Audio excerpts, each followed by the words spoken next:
live from White House Field in Harwich, Massachusetts. The Harwich Mariners look to keep it rolling. Well, it took a while to get here, but the power's back on. The burgers are on the grill, and the fans have filed in. We're ready to play baseball here on this lovely Tuesday evening. Pitch the good one, and that is going back. That's a hard hit ball. Back it goes toward the fence. Gone! The Harwich Mariners walk it off.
It looked steep, but it ended up happening. The Harwich Mariners trailed 5-1 going in. Solo home run from Ali Camarillo and a 3 RBI day from the shortstop of Texas A&M that got the Mariners to within one. Then Devin Obie with an RBI hit, and the Mariners made it come to fruition. It was a 5-5 tie, and it was their first on the season as the Harwich Mariners step back home onto White House Field and have Dylan Delvecchio, the left-handed starter out of St. Mary's, facing a familiar foe in the Yarmouth-Dennis Red Sox.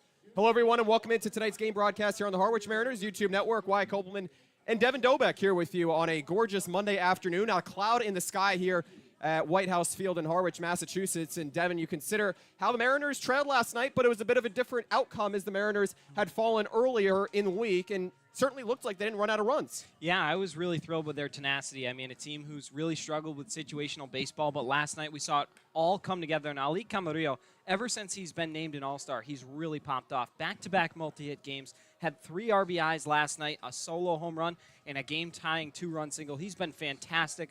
Really looking forward to seeing how Harwich responds. Without him in the lineup, it's going to be a very difficult task. The Mariners turn to Dylan Delvecchio, formerly of Tarleton State, now of St. Mary's. 6'1", 200. He has yet to start a game this season. He has actually made all 7 of his relief outings on the road as we bring you today's starting lineups here for Scott Pickler's Yarmouth-Dennis Red Sox, leading off the left fielder. Number 9, R.J. Austin. Theo Hardy, the shortstop, bats second as Delvecchio deals out of the stretch and he misses outside. And we are underway at 4:46 p.m. Batting third, the designated hitter of Mississippi State, Hunter Hines. The cleanup hitter, the third baseman, Max Vieira.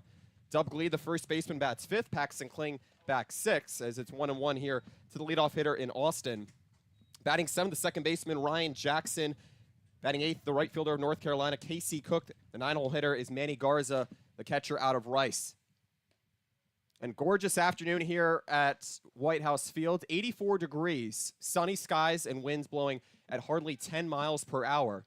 Dylan Delvecchio looking to take the next step here for a Mariners team that has not had the sharpest ERA to this point in the season, as he's behind the count. 3 balls and 1 strike here to the right-handed hitter in Austin.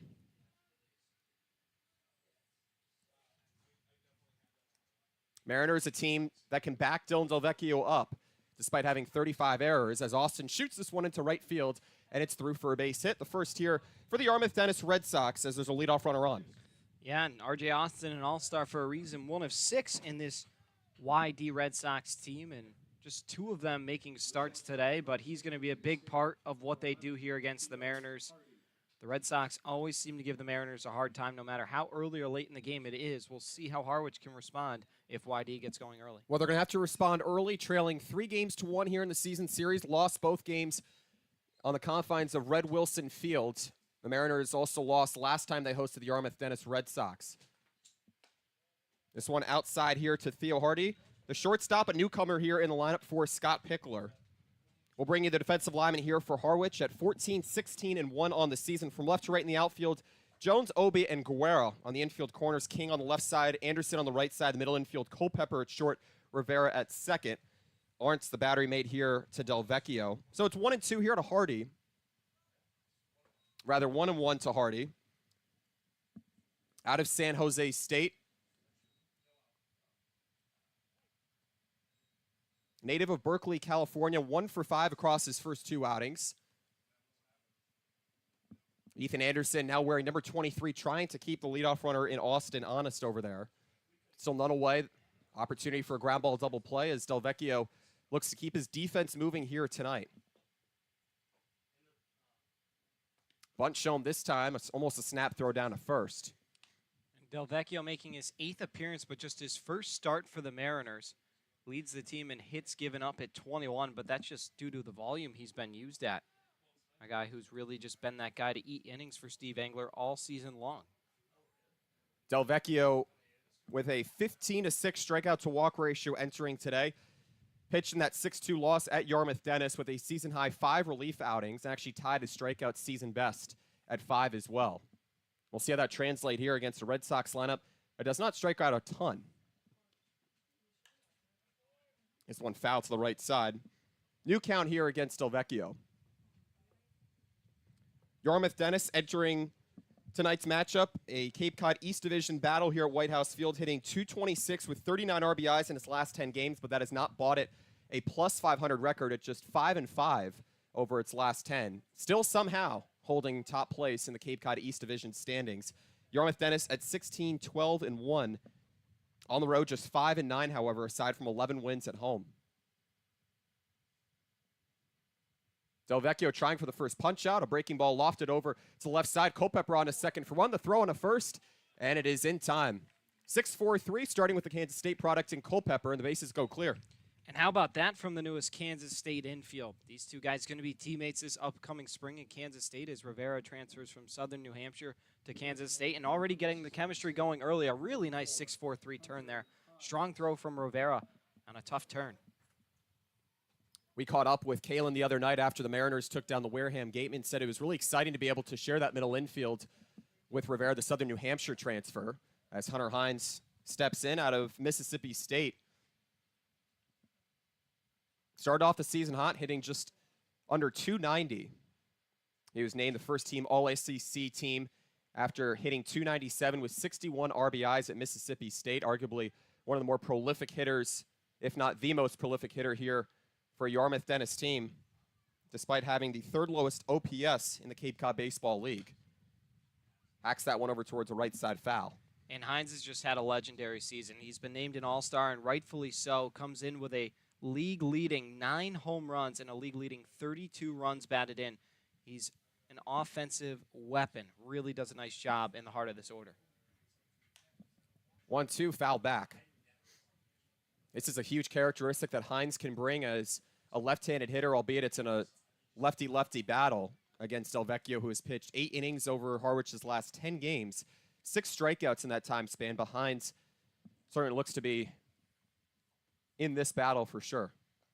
Cuts and misses at that one. Del Vecchio with the slider low and away. He gets his first punch out after a 6-4-3 double play as he faces the minimum here in the first. No runs, a hit, no errors, and none left on here for Yarmouth-Dennis against Dylan Del Vecchio in his first start here on the season. Scoreless going into the bottom of the first here on the Harwich Mariners YouTube network.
Scoreless entering the bottom of the first here at White House Field. An East Division battle between Yarmouth-Dennis and Harwich. Cal Stephen, the right-hander out of Purdue, facing Harwich on the mound for the 4th time on the season. He's had a dazzling year despite holding just 1 win and 2 losses as he faces the Mariners yet again at 14-16-1, leading off the third baseman, number 25, Seaver King of Wake Forest. Ethan Anderson, the first baseman, wearing number 23 today again. Kalen Culpepper, the shortstop out of Kansas State, bats third. Inside here to King. Middle third of the order, Mason Guerra, Devin Obie, Brian Arntz. The bottom third, Kennedy Jones, Kevin Karstetter, the newcomer set to go to Arizona State, and Daniel Rivera, the Southern New Hampshire transfer. Harwich team averaging just about 6.5 hits in its last 10, knows about that urgency to get off the board, or get on the board for that matter, sooner rather than later, as it looked to that 4-run comeback last night, but only left White House Field with a tie into interdivision matchup against the Hyannis Harbor Hawks. King cuts and misses, he'll have to protect here as the leadoff hitter. Yeah, he was way behind that fastball that time. Steven just blew by him, and it looked like King just wanted to swing because it was right down the middle.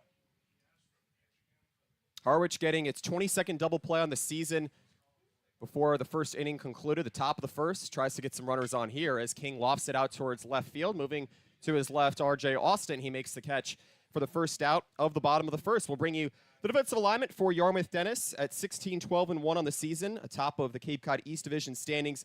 Left to right in the outfield, Austin, Kling, and Cook. On the infield corners, Hines at third, Gleed at first, shortstop Hardy, second base Jackson. Catching today for Cal Stephen out of Williamsport, Indiana, the catcher in Garza. Newcomer out of Rice, from a small town just above the U.S.-Mexico border, as a matter of fact, about 3.5 hours from the ballpark of the San Antonio Missions, I learned today, which is the AA affiliate of the San Diego Padres. So it's a long drive to go see some minor league baseball, should he ever be home and wanting to go see that. But, hey, you make the drives for some good competition. 1-1 here to Ethan Anderson out of Virginia.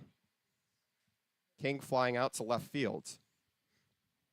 Yarmouth-Dennis ahead over Harwich, still by a couple of wins, despite the Red Sox entering White House Field at 5-5 over their last 10. As he shoots this one out towards shallow left field. This time, Kling coming on, he makes the catch. Fighting off the sun, 2 up and 2 away here for Stephen of Purdue.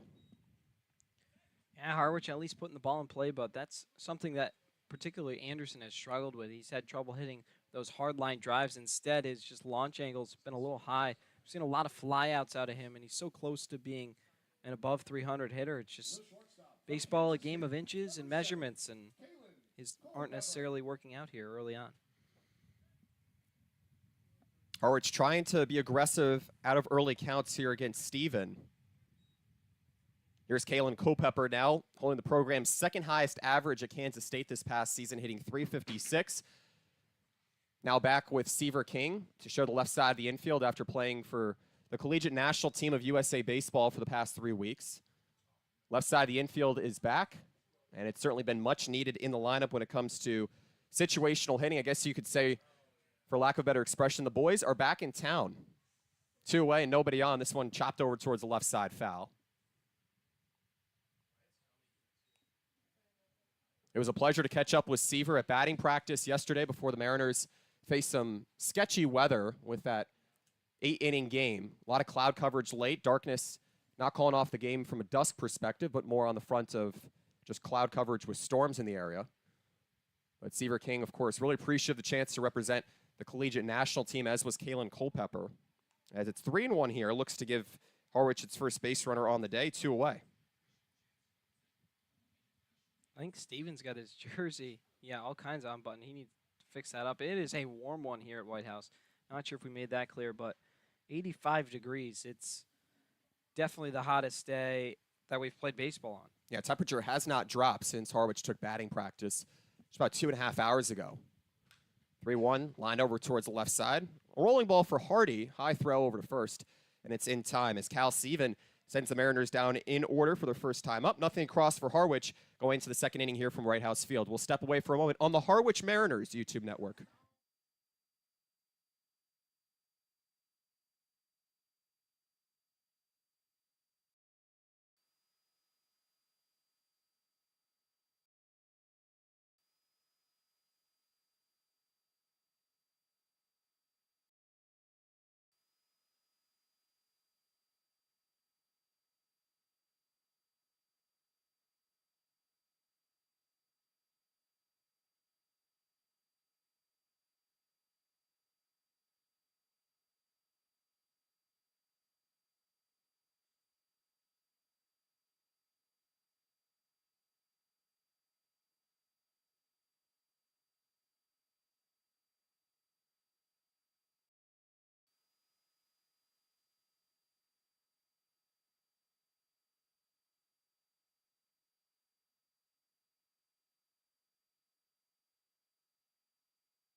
3 up and 3 down for Cal Steven, the starter for the Yarmouth-Dennis Red Sox, as we welcome you into the second inning here from White House Field. Not too much of a breeze here as the umpiring crew for today's game. The crew chief, Stephen Williams, is at third base. At first base, Jeff Kinney. The home plate umpire is Mike Griffin. Wyatt Kopelman, Devin Dobeck here with you as Mariners don't get a hit in their opening frame. Max Vieira in the middle third of the order due up here for Yarmouth-Dennis. Now, speaking of which, we were talking about this a little bit earlier, just reviewing the All-Star selections for this Saturday's Cape Cod Baseball League All-Star game here at White House Field as the Mariners host. Vieira left off the roster as he lasers went over to Rivera at second, and it's in time for out number one here in the second. A little strange given how Enzo Apodaca made it, and of course Will King no longer being with the franchise. Just a little bit of something that catches your eye. Yeah, I mean, Vieira, a guy who's played now 29 games for the YD Red Sox, hitting .275. He's been so consistent. Top 3 in the league in stolen bases with 11. I mean, 28 hits. That's top 5 in the league. He's just in the top of a lot of categories, so it really makes you scratch your head, especially because he's playing today, so there's no reason for him to be hurt, and there's been no word of him leaving. So definitely Vieira, someone who probably should have been able to participate on Saturday. Senior out of Seton Hall. Has hit right-handers quite well throughout his college career. This time it's Dub Gleed lofting this one out towards center field, and Obi hardly had to move that time as there are 2 away. 4 straight retired here from Delvecchio. The defense is moving behind him. Yeah, he's done a nice job of settling in. Delvecchio, usually a guy who pitches to contact. He does have the 15 strikeouts, but he's a guy who typically will allow hitters to put the ball in play, and right now it's been working out well. He's faced the minimum. Has a strikeout thus far for a Harwich team that isn't averaging the most strikeouts in the last 10 games, but has begun to lower its team ERA at just a whisker under 5.3 over that time span. Over to Paxton Kling, the center fielder now. Yarmouth-Dennis with a hit, Harwich with nothing thus far.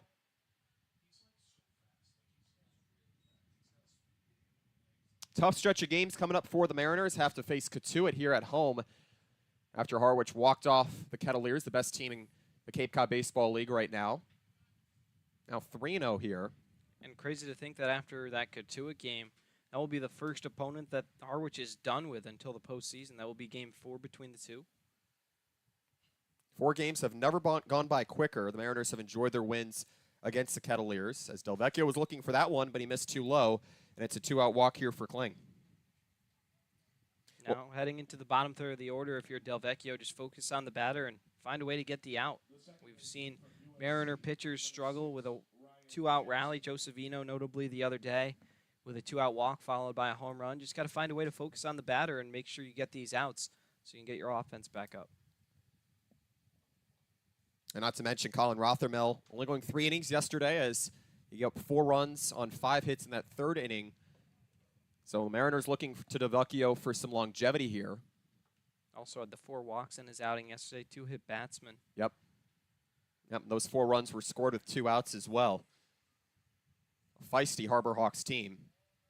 Certainly needed a win, especially how quickly it's begun to move up the Cape Cod West Division standings behind Katuitt, a team over 20 wins now.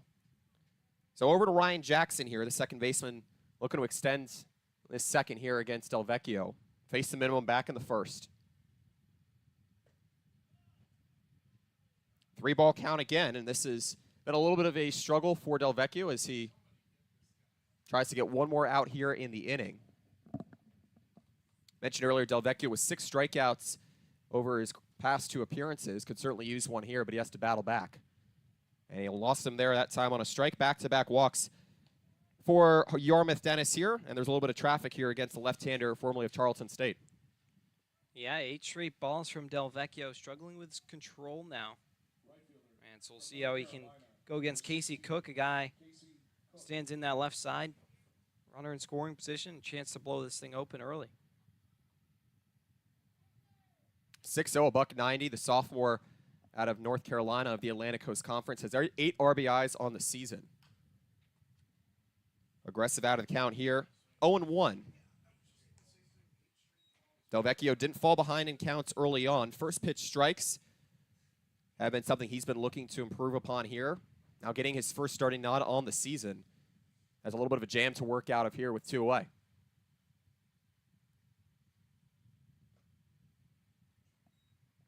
That one nowhere near the zone for Cook. Back-to-back walks here against Delvecchio after a ground out and a fly out.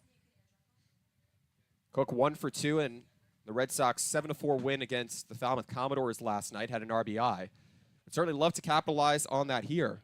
Yeah, he's missing a lot of his pitches away, and I'm not sure exactly why that is. Maybe having trouble with the landing spot there on the mound or his alignment, but it's just been tough missing everything away. 2-1 off the leg of Cook for what could have been the final out to help Delvecchio here after he faced the minimum back in the first. Instead, Yarmouth-Dennis gets another crack here. 39 combined RBIs over the last 10 games for Scott Pickler's squad. A team also with the 4th most stolen bases here, but 2 outs, likely not to be sending both, if not one. And with that free lane for Brian Arndt, who has a cannon, left-handed batter. Yeah. Slider outside here. Count runs full. It'll be another deep one here for Delvecchio. Cook, an all-ACC freshman, after collecting 66 hits this past season at North Carolina. It was quite the year. 3-2, the runners go. It's grounded to the right side. So he's staying aggressive here. Looking to get one into the middle of the infield, which is wide open right now. Rivera trying to play the pole against the southpaw.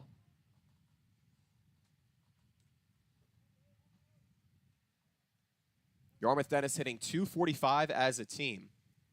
Just over 120 RBIs on the season. Looking to get on the board first here. And instead it's a swing and a miss that time. Delvecchio sending it down the middle, and Cook went after it as it's a second strikeout for the St. Mary's southpaw as Yarmouth-Dennis puts 2 on and forces Delvecchio to work out of the stretch. But they score no runs on no hits, no errors, and leave 2 on against Delvecchio, who works out of a mini jam. Still no score going into the bottom of the second here on the Harwich Mariners YouTube network.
Number 33, Mason. Dylan Delvecchio, the left-handed starter for Harwich, works out of a mini jam, starting runners on first and second after back-to-back walks. Moving into the bottom of the second, Mason Guerrero, Devin Obie, Brian Arntz due up here. Guerrero, the Beaverton, Oregon native, looking at Harwich its first hit on the evening. Humid afternoon here from Harwich. Up 2-0 in the count. Delvecchio already with 2 strikeouts thus far. Has been commanding of the slider to a particular degree already in this game.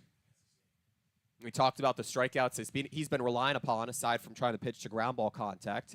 As Harwich needs some momentum out of the middle third of the order after rallying back from a 5-1 deficit yesterday to earn its first tie on the season. Mariners got a solo home run from Ali Camarillo yesterday, hitting in the middle of the order. not in the lineup today. Instead, the newcomer in Kevin Kartstetter filling his place. 3 balls and a strike here to Guerra.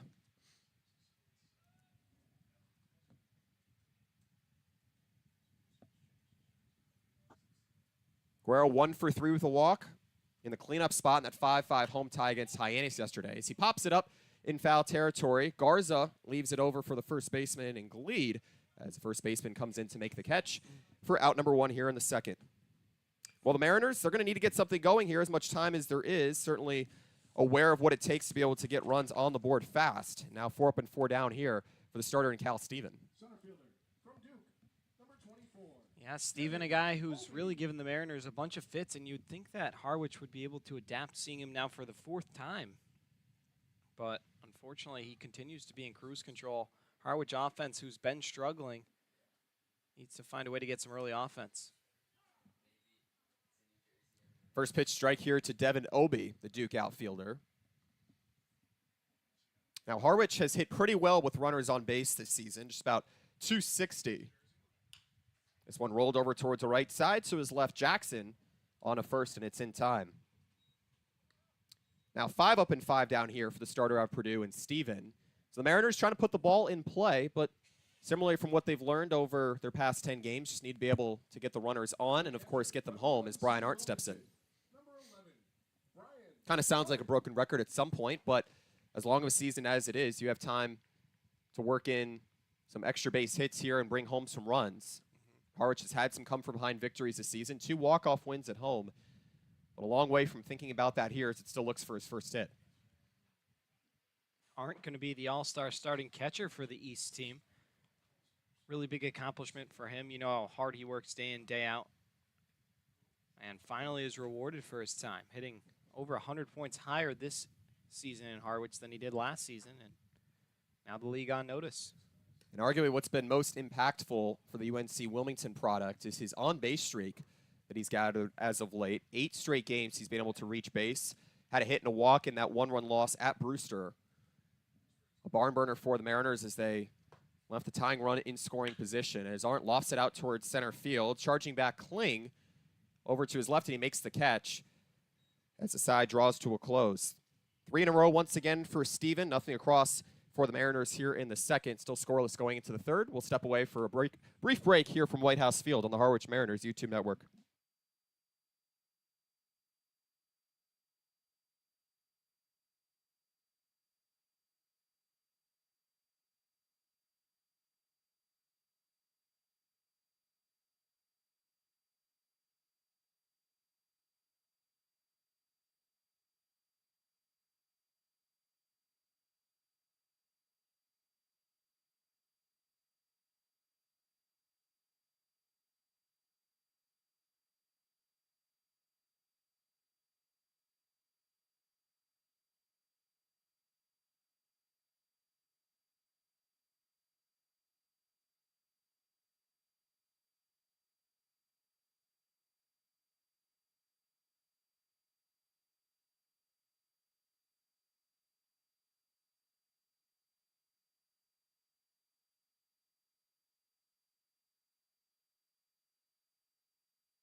Scoreless, heading into the third inning here from White House Field, an East Division battle between Yarmouth-Dennis and Harwich. Wyatt Kopelman, Devin Dobeck here with you on the Harwich Mariners YouTube network. Well, Dylan Delvecchio, the left-handed starter out of St. Mary's, just transferred there after a couple of years at Tarleton State, set to face Manny Garza, the 9-hole hitter, R.J. Austin, and Theo Hardy here.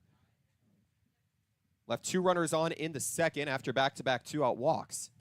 Couple of All-Stars, I say a couple, more than a couple here for the Harwich Mariners, announced and honored here at the inning break on a balmy afternoon at White House Fields. 6 All-Stars announced. Brian Arndt, one of them. This one lofted out towards right center field, moving back Guerra and Obi, and it gets between them all the way back to the track. Into second, coasting in Manny Garza, and the Rice product making his announcement felt here with a leadoff double. Yeah, beautiful swing that time, in and out, and is able to just fire it right into that gap there, and that's huge out of the leadoff spot. Heading into the top of your order, a great job by Garza. Sets up his team nicely, and they probably will be able to cash in a run at least. That flips the lineup card here for R.J. Austin. 1 for 1 today with a leadoff single to right field. Yarmouth-Dennis now 2 for 3 in the leadoff situations.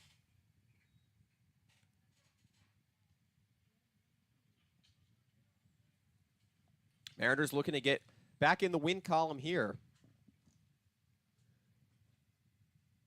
Garza, the sophomore, out of Rice. Austin lines it into left field, and it's through for a base hit. Garza getting the wave around sign from Scott Pickler over at third here today, and it's an RBI base hit for the leadoff hitter in R.J. Austin as the Mariners trail 1-0 out of the gates.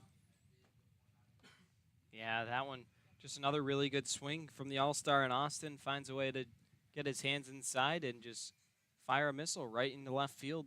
Good piece of hitting, and now YD on top. 1 of 6 All-Stars for Yarmouth-Dennis next to Hunter Hines, Brady Day, who led Kansas State in hitting this past season, Enzo Apodaca of Gonzaga, Leighton Finley, and Leiden Beitelschides, who's pitched really well for Yarmouth-Dennis this season. So an RBI hit here for R.J. Austin, getting the Red Sox on the board. 1 run on 3 hits for Yarmouth-Dennis. No runs and no hits for the Harwich Mariners. So looking for that first win here in the series since opening day when the Mariners won 4-3. Yarmouth-Dennis still with a very scrappy hitting performance late. Now Theo Hardy in here out of San Jose State. Second time up today. Grounded into a 6-4-3 double play back in the first to help Dylan Delvecchio face the minimum.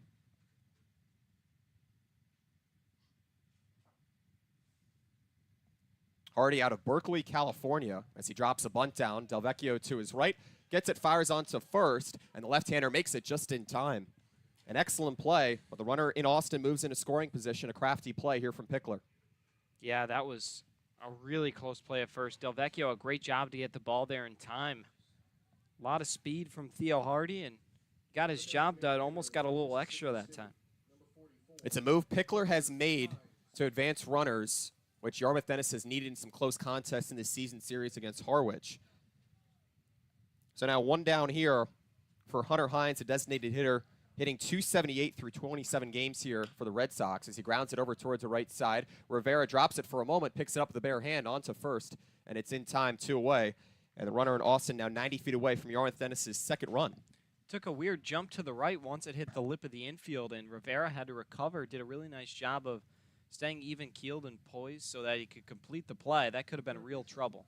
I'll tell you, Rivera's really impressed me. Harwich was in desperately need of a middle infielder, especially when King and Culpepper left. And since he came in here, he's been fantastic, both on offense and defense. Has been the long-term answer, aside from Jacob Humphrey getting some starting nods over at second, away from center field at times this season. It's count as 0-1 here to Max Vieira, the cleanup hitter.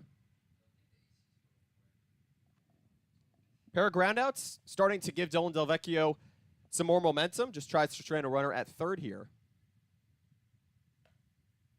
That time misses high with the fastball. 1-1.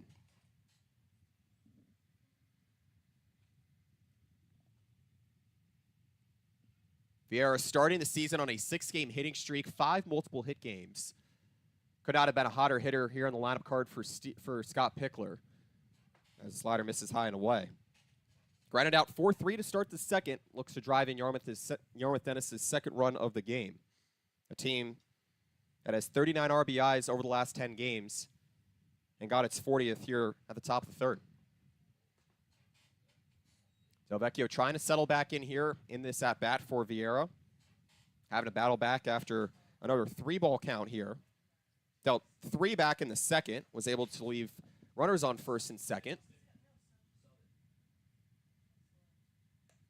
And he misses outside. A 5-pitch walk here, runners on the corners, as Delvecchio will have to work out of the stretch still here with 2 away.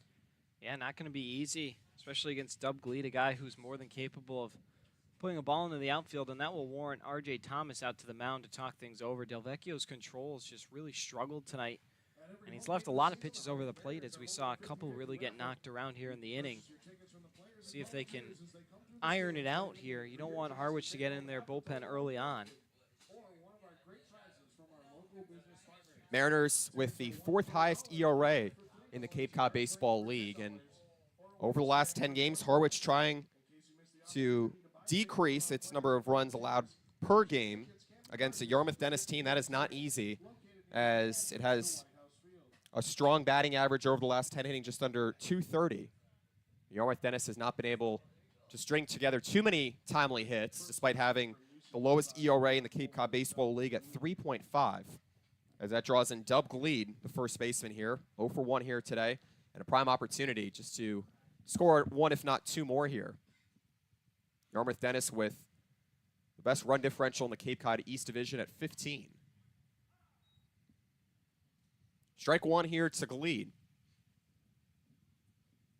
Sophomore out of UC Santa Barbara at 6'3", 205. Austin at third, Vieira on first with a 2-out walk.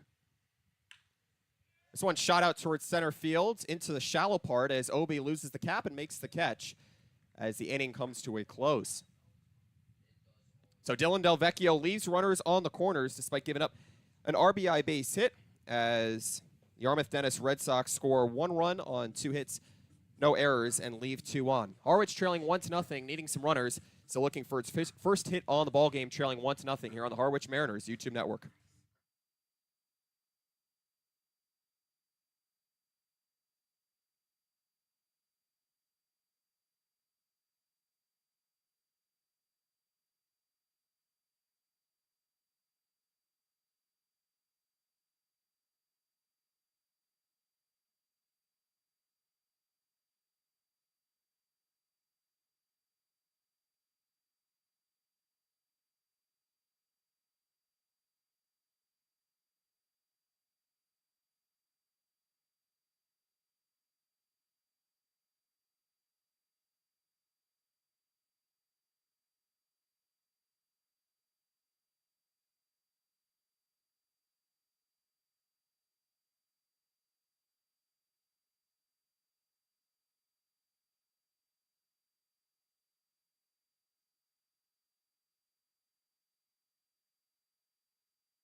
The designated hitter from South Carolina. Welcome back to White House Field.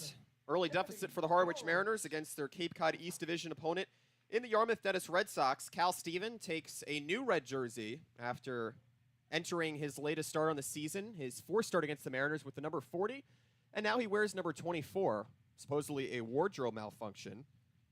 As Kennedy Jones due up, as he loops this one into right field over towards the line, and it falls through for a base hit.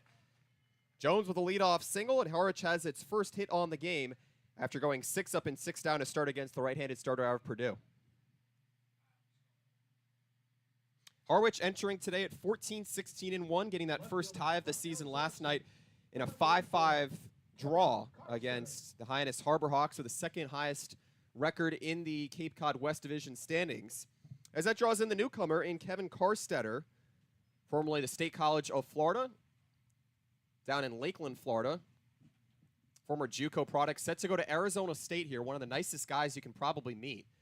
As the big right-handed hitter watches one low and inside for ball number 1. Karstetter looking to give the Mariners a little bit of life here after a quiet first 2 innings. Harwich yet to strike out, has been a victim of 4 flyouts thus far, a pair of groundouts against the strikeout-reliant starter in Steven. Meanwhile, for Karstetter, in 61 games this past season, in his 3rd year with State College of Florida with the Manatees, had 103 hits.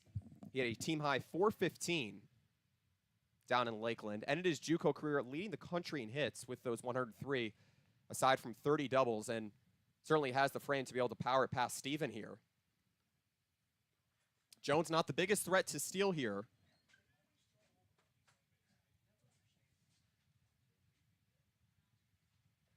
Just underway in the bottom of the 3rd, Harwich trailing Yarmouth-Dennis 1-0. Harwich with 42 stolen bases on the season.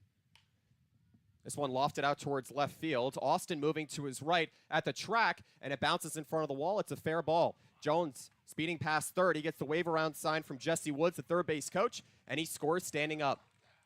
An RBI double from the newcomer and Kevin Karstetter, and the new ASU product gives the Mariners a 1-1 ball game here in the bottom of the 3rd. And Kennedy Jones avenges his mistake in which he was gunned out at the plate a couple days ago and got a really good jump and a good read on this ball. It looked like it could have been caught. R.J. Austin gave it a good bid, but Jones going hard. He was already past second by the time the ball landed and easily able to score a really nice send from Jesse Woods. So here's Daniel Rivera looking to give the Mariners their first lead of the ball game here. Yarmouth-Dennis getting an RBI base hit. First pitch, a bunt shown, as it was almost too close here for Daniel Rivera. Set to go to Kansas State, sharing the middle infield today with Kalen Culpepper. Talk about making a strong first impression. Karstetter using that powerful frame to his advantage. A big pull over right in front of the 330 marker out in left field. And the wind blowing out to left field as well, catering to his power hitting approach here. So Steven giving up 2 hits here in the 3rd. Still nobody away. Harwich finally showing some life, and if Rivera can find a way to move the runner over, that will be huge. Seaver King, guy who leads the team in sacrifice flies, on deck. Harwich with its 46th double on the season, just second behind the team it just faced last night, the Hyannis Harbor Hawks, a team with a very contact-heavy lineup.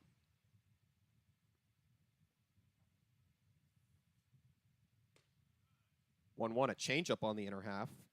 1-2. So Harwich, now with its first 2 hits here in the 3rd after going down in order in the 1st and the 2nd, on pace to go past its season average, or its average at least in the last 10 games, of about 6.5 hits per game, hitting .258 with runners on, a number that's begun to uptick over the last few games. Certainly last night as Steven tries a little pickoff attempt back over at second. Karstetter not too much of a threat to run here.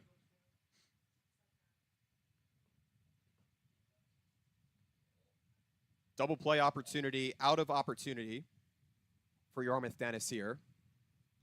Just has 16 on the season. And the 1-2. Swing and a miss. Rivera goes down on strikes in his first time up here today. That time it looked like a backdoor slider from Stephen High. Yeah, hanging, breaking ball, and Rivera, a guy who usually is able to take that all the way out into left field, but just missed it, unfortunately. A healthy rip, but Stephen wins the battle, and that's a big strikeout for him. So an RBI double here from Kevin Karstetter, the State College native, giving the Mariners a new ball game. Now Seaver King stepping up for the first time. He flat out to left field back in the 1st. Steven trying to keep the big hitter and Karstetter honest over at second. Yarmouth-Dennis with its handful of all-stars that will be here on Saturday night. Should be a good turnout at White House Field. Harwich with 6 all-stars. Sean Hard listed as an alternate as well. He has been very strikeout dominant this season as King rips it down the left side. Just a little bit early that time from King. Led Wingate of Division II baseball in hits this past season. Has really picked it up right where he left off before he left for Team USA with the collegiate national team, despite going 0 for 3 with his 3rd sacrifice fly of the season in that 4-3 road loss to Brewster a couple nights ago. And in that first game back from Team USA, third double on the season and a 2-for-4 night. Mariners needed some run production against Wareham to get back in the win column as he flies at foul. Well, King knows how to protect here. Still only one away. Opportunity to take some defensive cuts, if not more.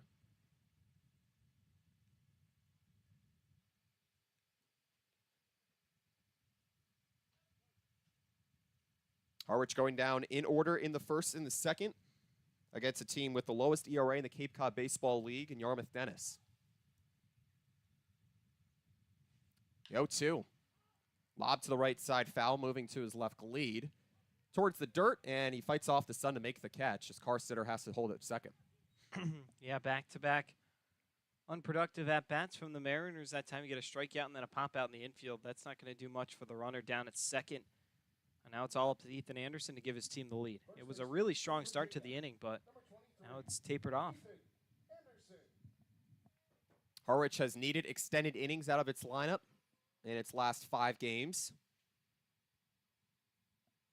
Holds the 4th fewest RBIs on the season. Harwich in one-run games has not been too prominent, but now looks to Ethan Anderson out of Virginia. The switch hitter tries to drive in a run here and make a 2-out spark. Harwich just hitting .203 in its last 5 games. Just a win and 4 losses. Harwich showing aggression early here in the counts. Trying to catch Steven off balance here.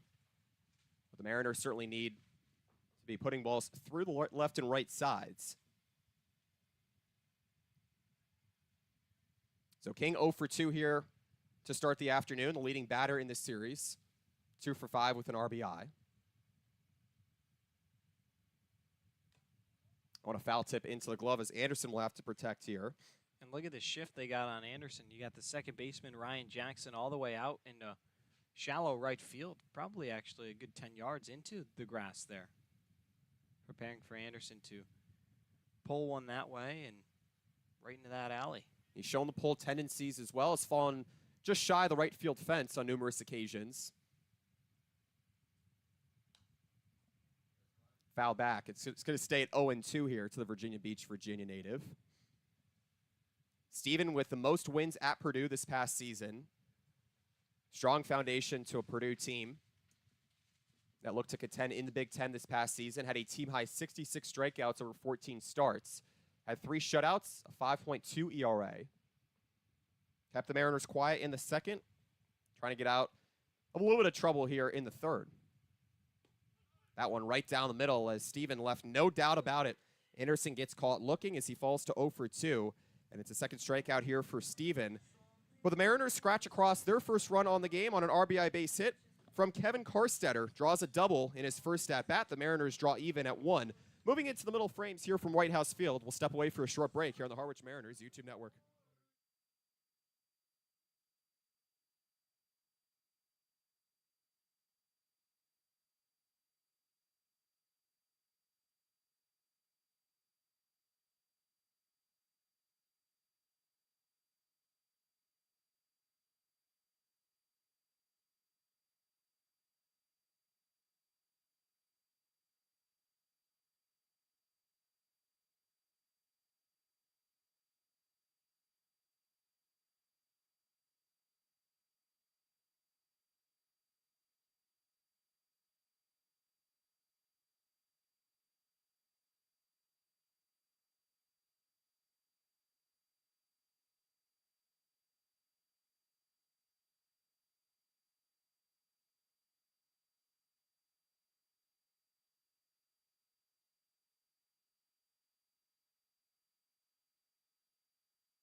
RBI double for Kevin Carstetter gives the Mariners a run on 2 hits.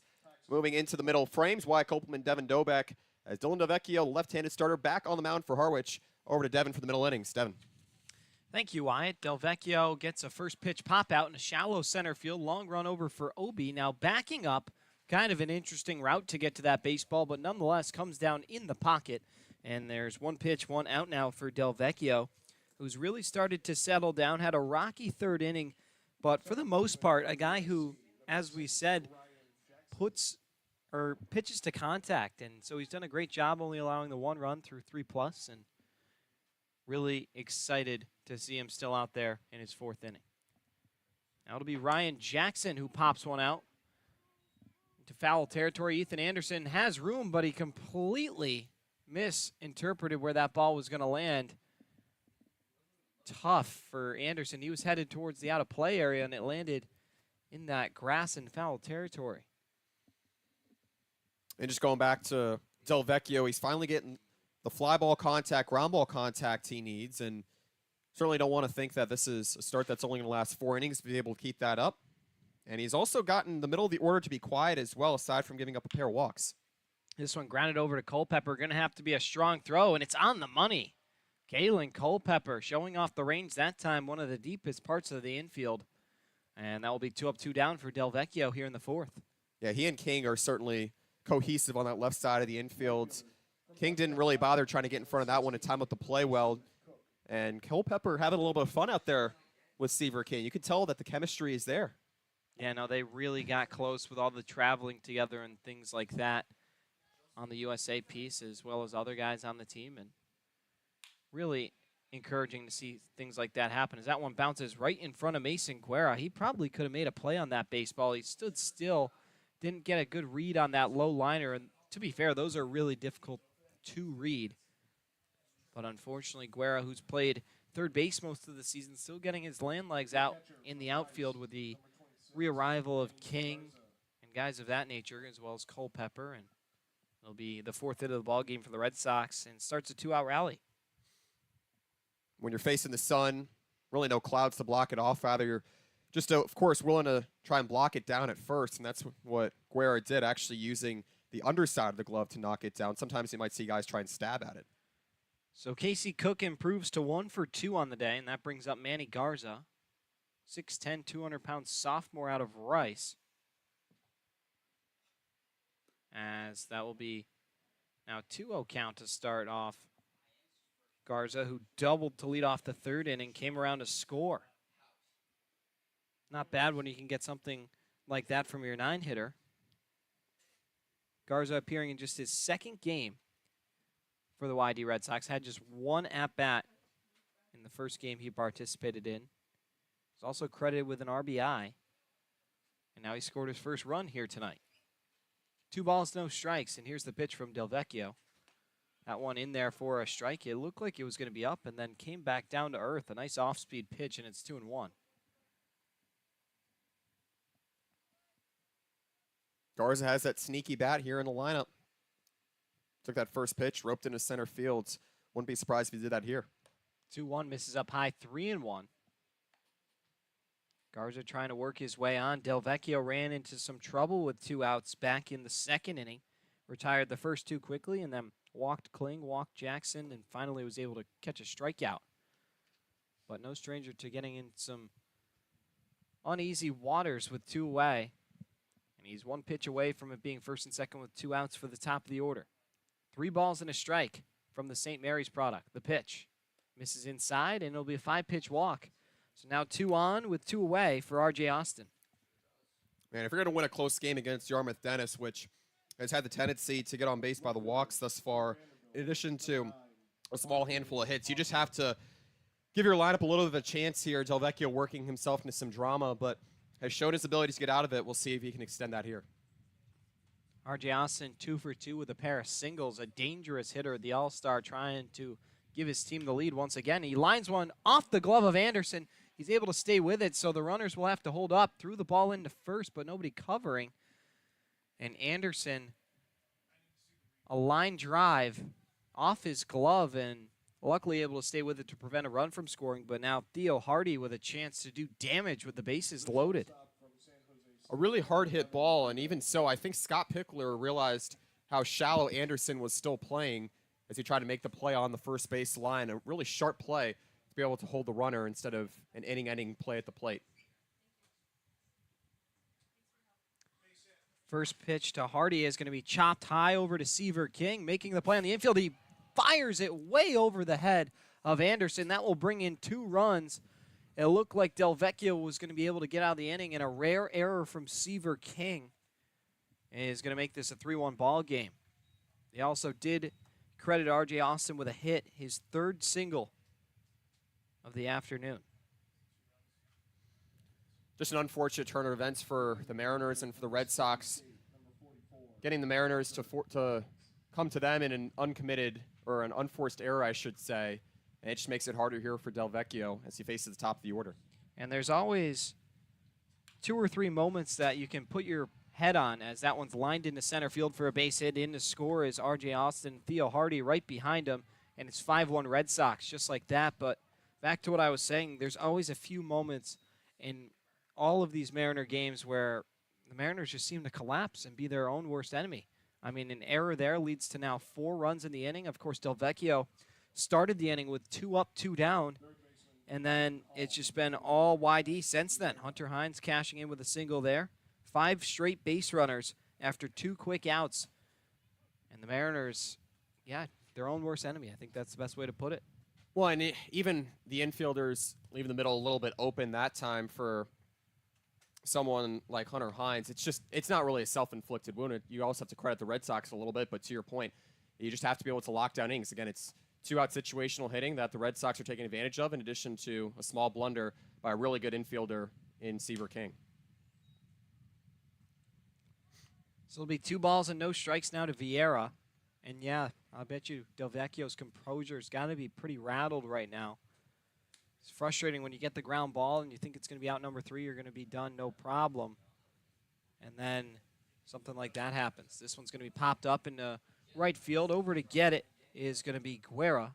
And he makes the catch for out number 3, but not before the Red Sox score 4 runs in a 2-out rally. We'll take a quick break and be back. 5-1 Sox, our score from White House Field. You're listening to the Harwich Mariners YouTube network.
Welcoming you into the home half of the 4th inning, Devin Dobeck alongside Wyatt Kopelman, as the YD Red Sox put up 4 unanswered runs in the top of the 4th to take a 5-1 lead. They are in big control now as Steven comes out to the mound for his 4th inning of work, now with a big cushion after the Mariners just completely start to shoot themselves in the foot. First pitch to Culpepper is going to be in there for a strike, a nice slider that time, and it's 0-1. Culpepper grounded out to the shortstop in Theo Hardy back in inning number 1. 0-1 from Steven. going to miss inside to make it 1-1. It'll be Culpepper, Guerra, Obi, and then Arndt for Harwich. They were able to come back and score 4 runs against the Hyannis Harbor Hawks last night to force a 5-5 tie. We'll see if they're able to do something similar here tonight. 1-1 pitch. Foul tipped into the mitt, and it's 1-2. Culpepper this season for the Mariners, hitting .279, native of Memphis, Tennessee, 6 foot, 193 pounds. 1-2. Bounced in the dirt, 2-2. That one gets all the way back to the backstop off of Garza's glove. Just about an hour into the ball game here. And Harwich on this hot July evening, staring at a 4-run deficit. Here comes the 2-2 pitch from Cal Stephen. And it's going to be cut on and missed. Down goes Culpepper. Strikeout number 3 for Cal Stephen, and there's one away here in the 4th. From Oregon State, number 33, Mason Guerra. Mason Guerra, the first of 3 straight All-Stars in this Mariner order, will now try and start a 1-out rally. Those 4 runs, we remind you, YD was able to score with 2 outs. It was 2 outs, bases empty, before 4 unanswered runs were tallied in order. First pitch to Guerra's cut on a miss, 0-1. And yeah, just a really tough top half for Harwich. I mean, Ethan Anderson had a chance to make a play on a foul ball. Line drive off the glove. Another play out and right that could have been caught. Just 4 or 5 instances Harwich could have really helped their own cause, but just didn't work out. It's a ball and a strike now to Guerra. Oregon State Beaver, native of Beaverton, Oregon. Devin Obi on deck. 1-1 pitch from Steven is going to miss outside, 2-1. And Harwich, a team who's 3rd in average attendance in the Cape Cod Baseball League, but with the lights being down, nobody really expecting these 4:45 start times, and the attendance was definitely hurt last night. Only 700 people here and not much more here today. We'll just assume that it has something to do with the weather. It's 3-1 to Mason Guerra. Hot temperatures. I actually read somewhere online, I think it was USA Today, that a lady down in Texas baked a loaf of bread in her mailbox. That's how hot it is at some parts of the Southwest. You ever seen that? No, I never even heard of that. 3-1 pitch to Guerra is going to be spiked in the dirt, and it's a 5-pitch walk from Steven. Mariners will take it. That's Steven's first walk he's issued today.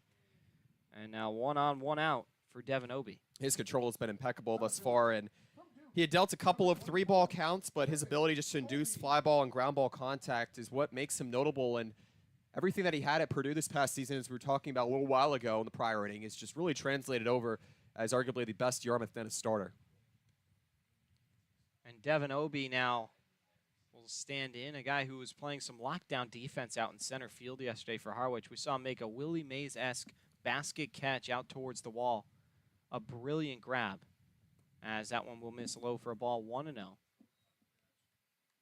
Also made another good sliding catch in the ball game. He was everywhere on defense, despite being quiet at the plate. It's a ball and no strikes from Steven as he comes set, and the pitch. It's going to be fouled back to make it 1-1. Obi's been really good at hitting for power. On the season, has 3 home runs, 14 runs batted in. Also, a pair of doubles and a triple. On-base percentage around .352 for the All-Star. Scored 8 runs as well. 1 ball, 1 strike. The pitch to Obi is fouled off, and so it'll be 1-2. And for Obi, a guy who does strike out a decent amount, he's second on the team in strikeouts with 27. Behind only Jacob Humphrey with 32. Of course, 2 of the longer tenured guys, but still some alarming numbers as he's down on the count 1-2 here. The pitch misses down low, 2-2, and that also goes hand in hand with Obi being a really selective hitter. He has 12 walks, which is tied for second on the Mariners. going to be hard to run here against Steven, someone who has not really been losing command here, although Guerra can read balls well in the dirt, had 6 stolen bases at Oregon State this year. 2-2 pitch coming to Obi. Popped up, foul territory. Over is Dub Gleed by the dugout. Almost made an incredible catch, flipping over the railing, but just out of his reach, and Obi able to see another pitch. Yeah, he's one of those taller first basemen that would have had the capability to make that catch had it just stayed about 3 feet shorter. But Obi doing a good job to stay alive in this count. You talk about him being relatively strikeout prone. What's made him an all-star, you could consider just how he's done over the last 10 games as well. Has 8 hits and 9 RBIs in that time span. Steven trying to retire Obi one way or another. Good effort that time from Gleed, but just out of his reach, literally. 2-2. Just misses low, so says Mike Griffin behind the plate. That one a really close pitch. They appeal for the swing, and Kinney says no, he did not. So Obi has worked it full. A really solid at-bat this time. And we shall see what the payoff pitch brings. Ryan Jackson almost behind second base. Plenty of room on the opposite side for Obi, who's a typical pull hitter. 3-2. Misses down low. And it's ball 4. So now the Mariners pick up back-to-back walks, and there's 2 on with 1 away for Brian Arndt. Mariners have begun to pick up their walk production over the last 5 games. They have 25 during that stretch. And Devin Obi, someone who has found his way on base and has been able to create multiple streaks this season. And they needed it here with only 1 away. Brian Arndt has a chance. If he goes opposite way, he could at least score 1, if not 2. Right side of the infield is wide open here. Yeah, Brian Arndt. We'll see if he can go the other way with it. Another pull hitter. First pitch to him misses up high, 1-0. And Steven, control starting to lack. No action in the YD bullpen just yet. This is Steven's inning to finish. As we might be actually seeing someone get up and going now. Looks like a coach is out there to give word. Ball and no strikes. And Steven will fire it back over to second base. Pickoff attempt unsuccessful. Still 1-0. Looks like getting up for the Red Sox is going to be Jason Doktorzik. Stretching it out over by the bullpen area. Throw yet, but we're going to get a mound visit. Yeah, John Rayola is going to just come and speak with what's going on Steven's head right now. I think he's just trying to make sure that Steven can get some pitches, especially to Arndt, who's that pull hitter. Make sure he can try and get him to go low and away here, because if Arndt can lunge after a couple of pitches, that puts Steven back in the count. If anything, it's a weak ground ball, and you can get a double play opportunity on the ground.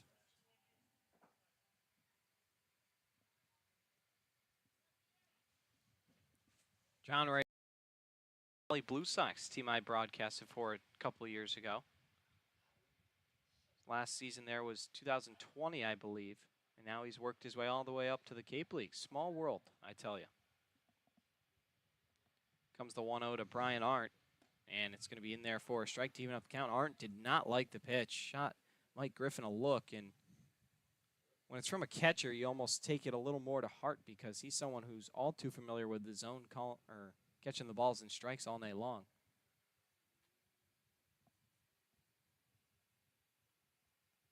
One pitch. Breaking ball is going to slice in there for a strike. Came in high and dropped down low. Really nice pitch that time from Steven. Looking for a big out number 2 here.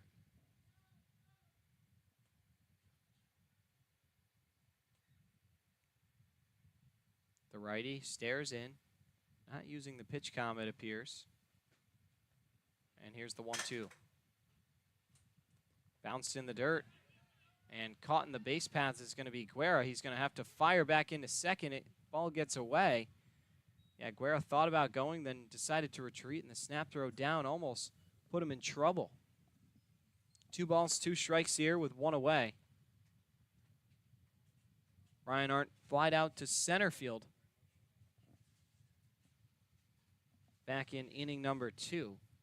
Big spot for him here. Kennedy Jones on deck. He's 1 for 1.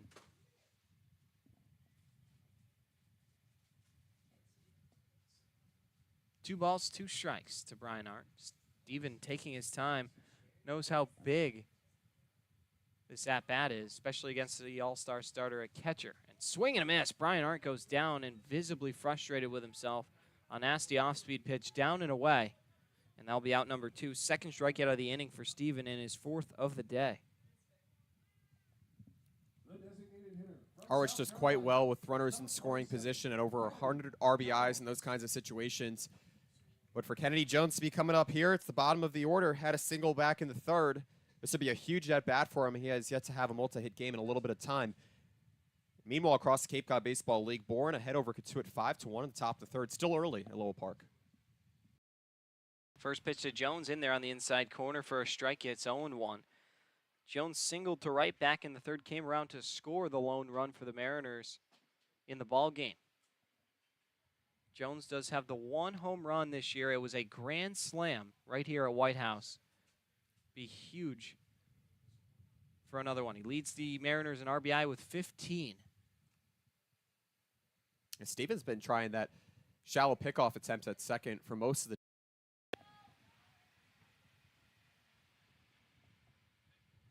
No balls and a strike. Kevin Carsetter on deck.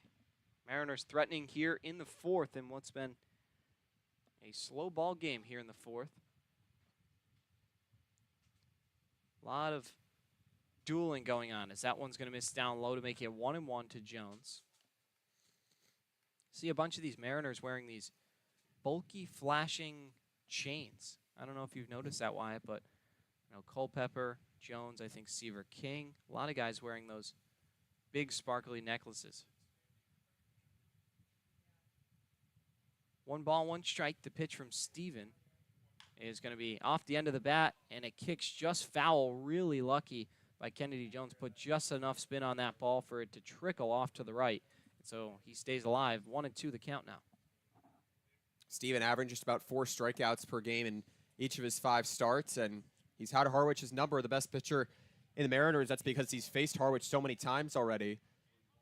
And that time just left it a little bit to the right side. He's gotten some ground ball contact aside from having some really good movement on pitches to get Harwich out in front. 1 ball, 2 strikes.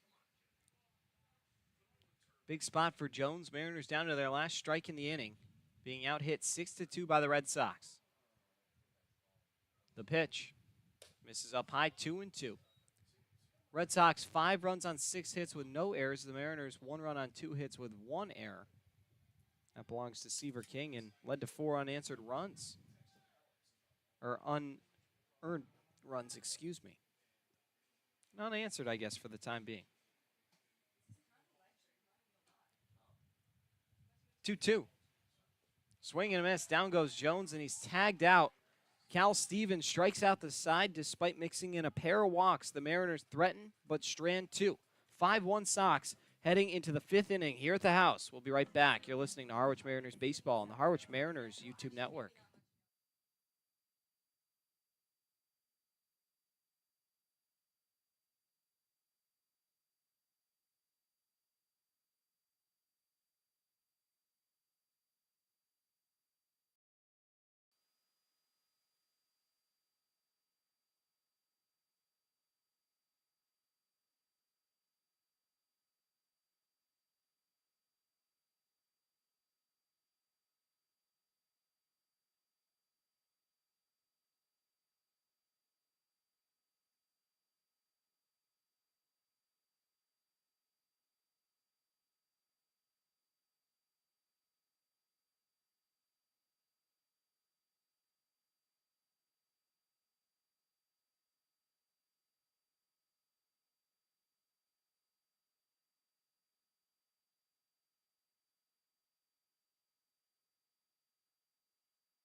Sean Hard enters the ball game here in the 5th. It'll be Dub Gleed to lead things off, and he lifts the first pitch he sees way foul off into the evening sky, and it's 0-1.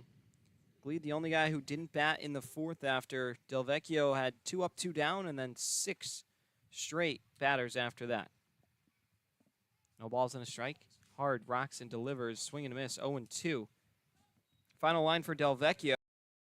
4 complete innings, 6 hits, 5 runs, 1 of which was earned.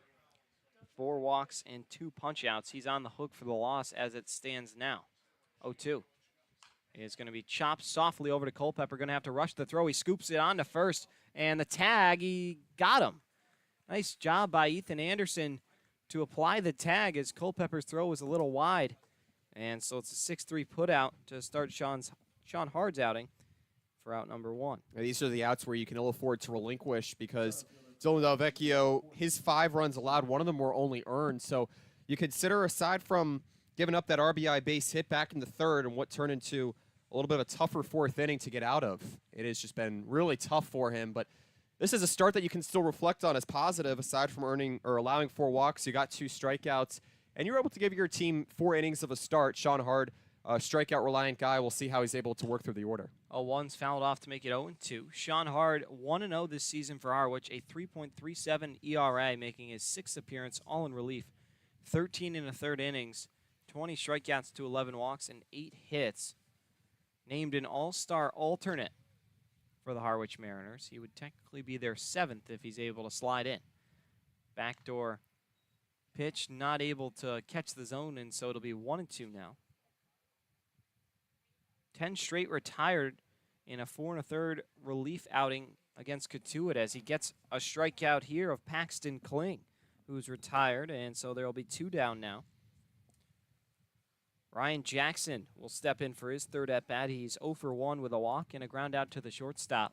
Second baseman from USC, number 6, Ryan Jackson. Sean Hard had arguably the most invaluable, if not just the most impressive, relief outing for the Mariners this season. Retired 10 straight as part of 4 1/3 in that 6-1 loss at Katuitt. He has a real ability just to be able to rattle off some serious streaks when it comes to retiring the heart of the order. Yeah, a guy who really is good at getting in a rhythm.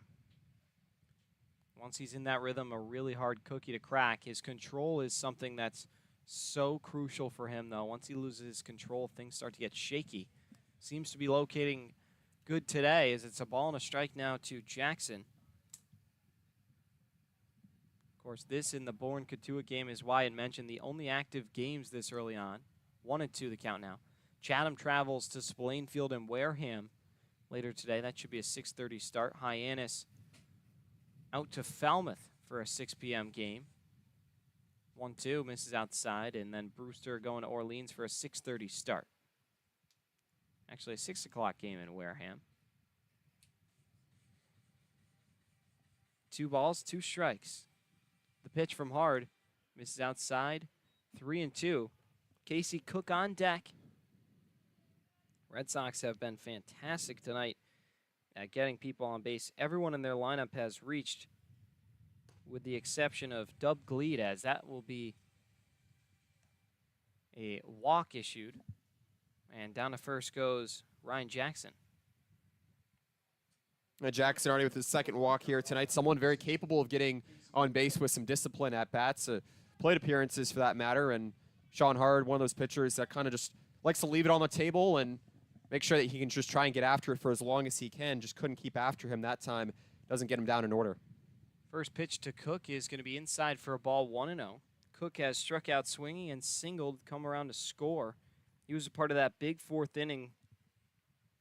Hit the single out to right field, right in front of Mason Guerra. That led to another 5 batters following him and 4 runs. That pitch is fouled off to make it 1-1. Cook out of North Carolina, a native of Carborough, North Carolina.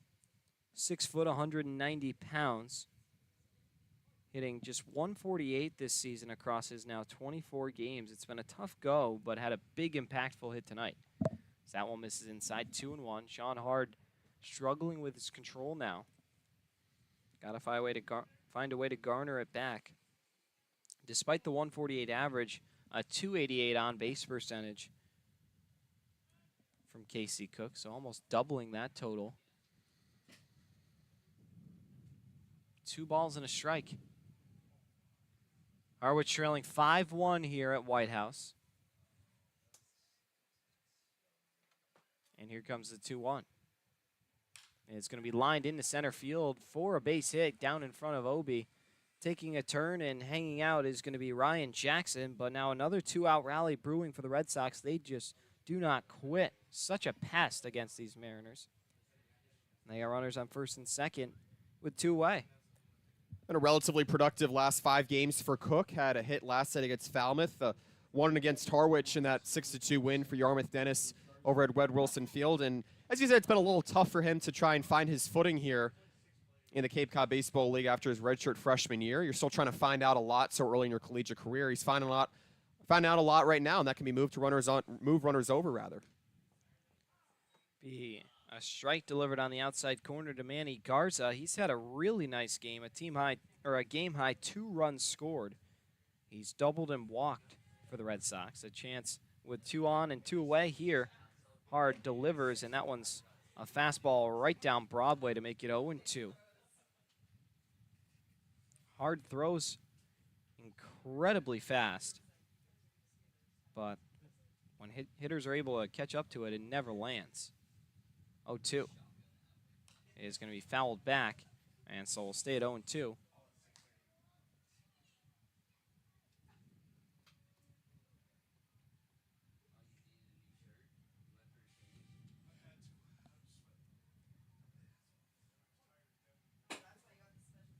Fifth batter in the inning for the Red Sox. The 0-2 pitch. Breaking ball in there for strike 3. Sean Hard, a big strikeout, his second in the inning. And he has a scoreless 5th. Halfway home here at White House. 5-1 Red Sox. Coming back at you in the home half of the 5th. You're listening to Harwich Mariners Baseball on the Harwich Mariners YouTube network.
The left fielder from Arizona State, number 34, Kevin Carstetter. Kevin Carstetter, Daniel Rivera, and Seaver King do up for the NERS. They trail this one 5-1, fueled by 7 hits from the Red Sox and 4 unanswered runs.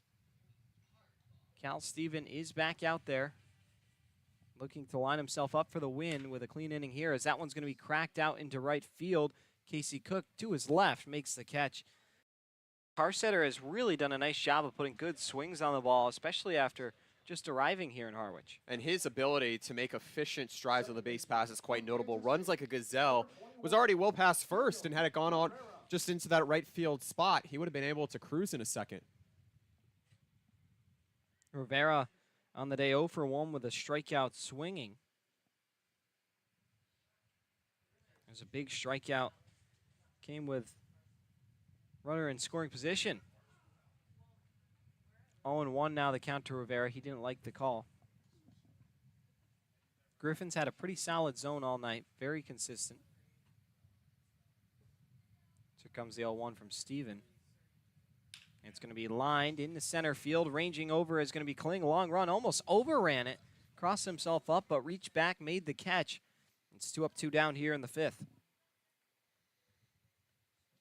And when you fall in that deficit in one inning where you have 4 runs, all unearned against your starter who's probably looking to go a little bit longer than 4 innings, it's really tough not to be tempted to at least go after some good pitches on first pitches. But that is how Cal Steven has been able to work so efficiently, just getting Harwich to line out, fly out, and ground out, and his defense has been moving. First pitch now to Seaver King. Almost got him. Runs inside. It's 1-0. Shade starting to provide a little coverage for the fans as it's now down to 83 degrees. And crazy to think that in 15 minutes we would just be starting if the lights were working here in Harwich. 1 ball, 1 strike now to King, who on the day is 0 for 2 with a fly out to left and a pop out to first. Be a good time for him to get a hit. His team trailing by 4 here in the 5th inning.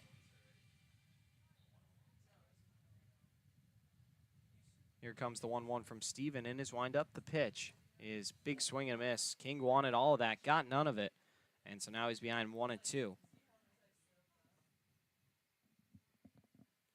Sky is almost like a hazy blue, Wyatt. It looks like gray, but not your typical blue that you're used to. 1-2 misses down low, and so it'll be 2-2. Mariners with just a 1-point lead over the Orleans Firebirds, who sit in 3rd place currently. Harwich has also played an extra 3 games than the Firebirds, so Orleans would really have to sell to not be able to jump over the Mariners as King goes down and gets one, and it falls right in front of Paxton Kling. A nice base hit there with 2 away. And the Mariners now trying to start a little 2-out something of their own. A little bit of a fortuitous way to get your first hit in the leadoff spot here today. Sort of just went down in the zone that time. Steven wanted to go low for a 2nd straight pitch, and he kind of just golfed it and was able to dump it into center field. Nice way to set up Ethan Anderson here. Opportunity to pull one through the right side. King is a fast runner, probably able to get into 3rd. Anderson on the day is flying out to center and struck out looking. Here's a big spot now for the Virginia man. First pitch from Steven, swing and a miss. A pitch way out of the zone, fooled Anderson. Probably thought a fastball was coming, and so he's behind 0-1. Anderson this season hitting just 119. That is the lowest average on the Mariners, but he hits the ball so hard, it's hard not to keep him in the lineup. Now in his 12th game here in Harwich, another big swing and a miss, and it's 0-2. And yeah, just 5 hits across his 42 at-bats. Only 3 RBIs and 1 home run. On-base percentage of 156. And despite how hard he hits the ball, there's got to be a time where you got to consider dropping him down in the lineup. He's been in the top third of the lineup each of the 11 games he's played, now 12 here tonight. But unfortunately, no matter who you are, and Anderson, a tremendous player in college, hitting above 350. But it's got to be a point where you ask as he chops this one softly. King was in motion. And he made his presence known early when he landed here in Harwich. Most of those hits came early on. I believe he had 2 or 3 of those hits in his first 4 games. It's been a really tough stretch in a slump here. He's been putting the ball in play, though. Just 8 strikeouts in those 42 at-bats.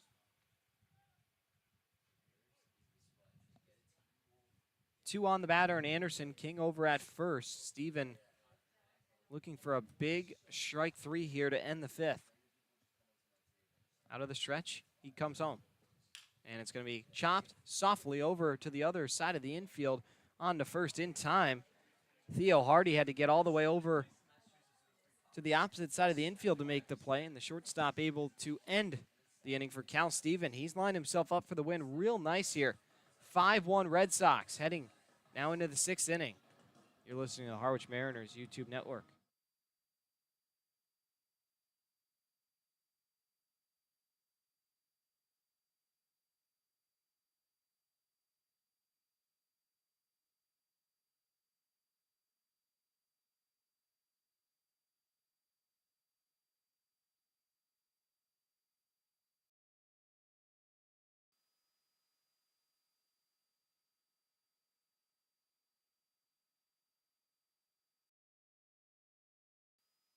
Cape Cod Baseball. Rooted in rich tradition and top collegiate talent, the Cape Cod Baseball League has been delighting fans and families for 100 years.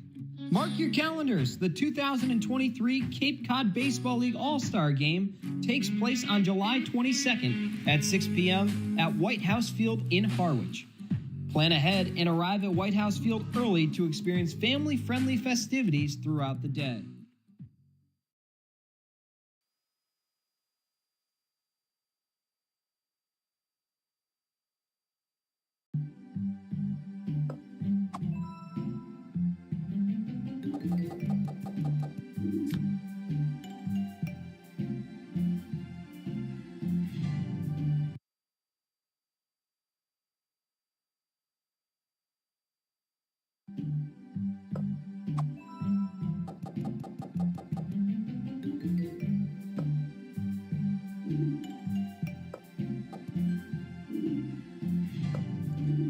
Back here in the top of the sixth as will now be the leadoff man in R.J. Austin, set to get things going. He's behind in the count 1-0.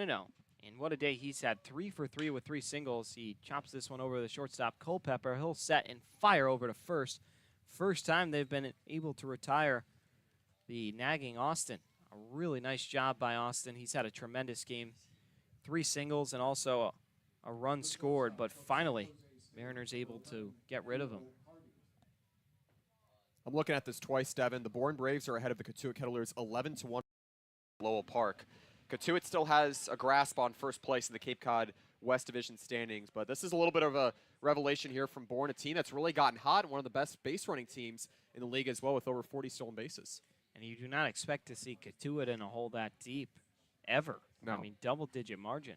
So that one will be in there for a strike. 1-1 now to Theo Hardy, who on the day's grounded into a double play. He had a sacrifice bunt and also reached on an error. Kind of an unconventional 3 trips to the plate thus far. Yeah, double play, a bunt, and an error reaching on. Not every day you hear that kind of combination.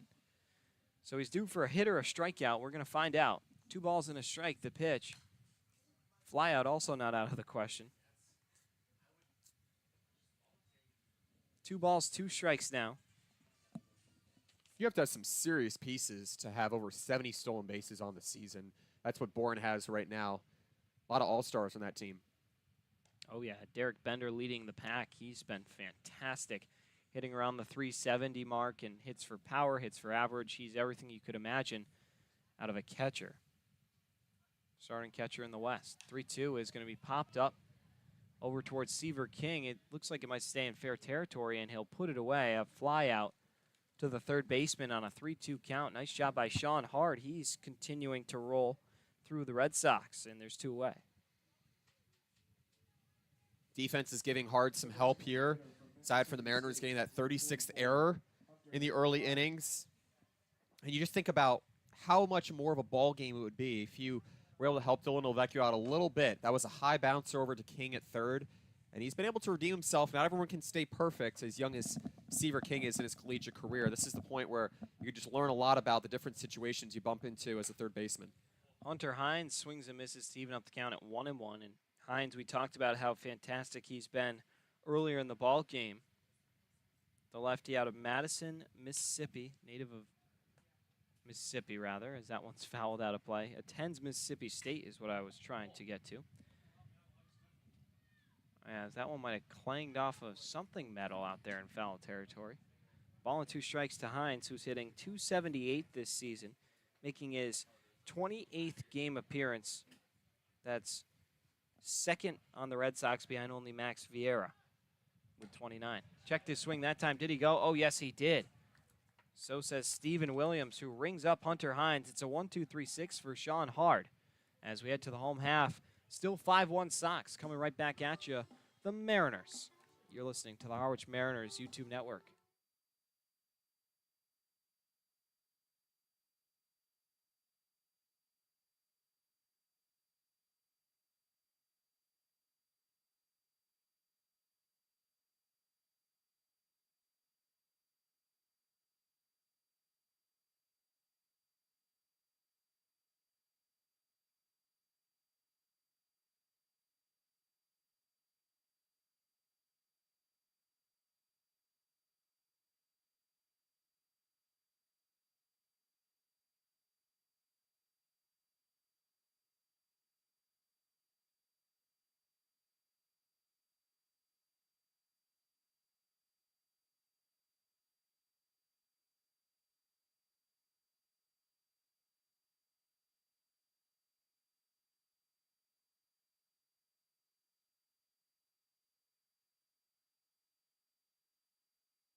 Home half of the 6th. Harwich trailing 5-1.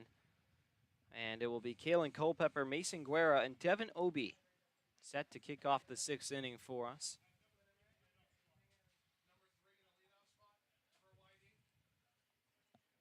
And so it looks like we're going to have a substitution for the Red Sox. Enzo Apodaca coming in for R.J. Austin out in left field. Apodaca, the all-star, so nice easy swap that time as far as we're concerned.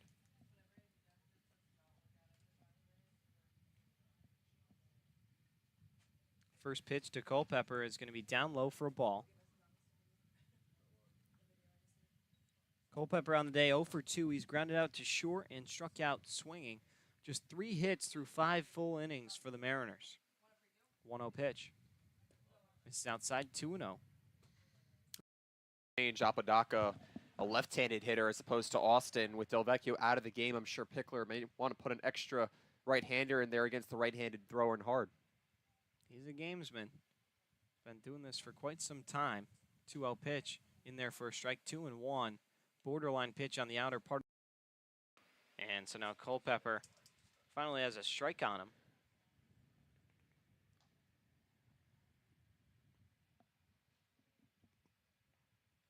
Two and 1 the count. Here's the pitch. Down in the dirt. 3-1.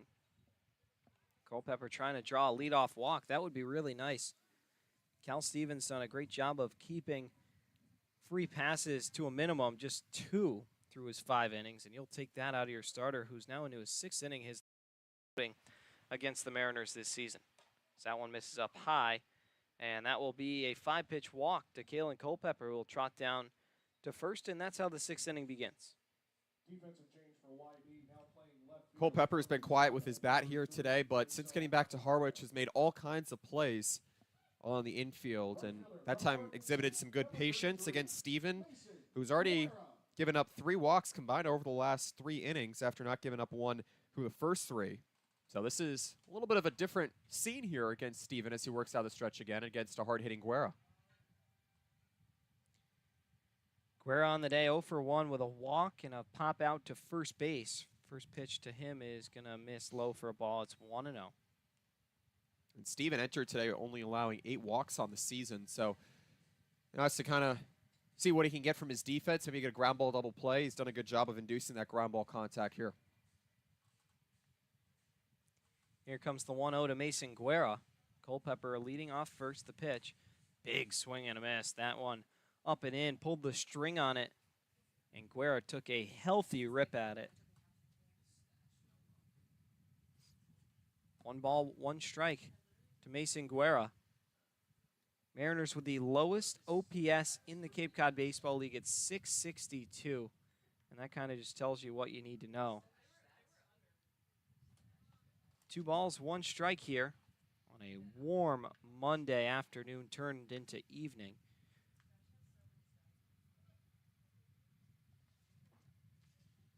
Two balls and a strike to the All-Star. Here's the pitch. There goes Culpepper. That one misses up high. The throw down is going to get all the way into center field. That one really got away from Garza. His eyes probably lit up at the opportunity to throw out his first base runner and just hummed it right into center. Culpepper picks up a stolen base, and the Mariners with a runner in scoring position. And now 3-1 count to Guerra. Very rare instance for Yarmouth-Dennis to allow stolen bases. Just the 26 on the season. Meanwhile, Harwich has allowed a fair amount at 35, but nowhere near the most in the league. Wareham has allowed 55. But Kalen Culpepper using his speed to his advantage. He knows the Mariners are beginning to run out of time for quick runs. On Mondays this season, the Mariners hitting .249 as a team with a .363 on-base percentage. Definitely below those averages here tonight. Here comes the 3-1 pitch. In their first strike, 3-2. 6th game the Mariners have played on a Monday. They are 1-4 in the previous 5. Just been not their day of the week per se. Not a team who enjoys Mondays. That is their highest loss total on a day of the week. Payoff pitch. Swing and a miss. Guerra goes down, and a lazy looking swing that time. He fastball, and then the curveball came dropping in, and Guerra unfortunately unable to sit on it, and he will be out number 1 here in the 6th. Another strikeout.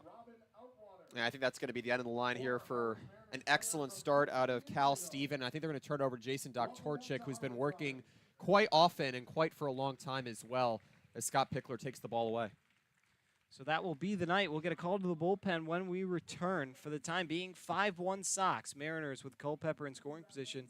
We'll be right back. OB due up on the Harwich Mariners YouTube network.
So Devin Obie now will step into the right-hand side as Cal Stevens' night is over. 5 1/3 innings pitched, 3 hits, 6 strikeouts, and 3 walks. He's lined up for the win, but responsible for Culpepper down at second base. Jason Doktorczyk will toe the rubber for the Red Sox. First pitch, he drills Devin Obie. Kind of a rude awakening into the ball game for him. And so now the Mariners with 2 on with 1 away for Brian Arndt.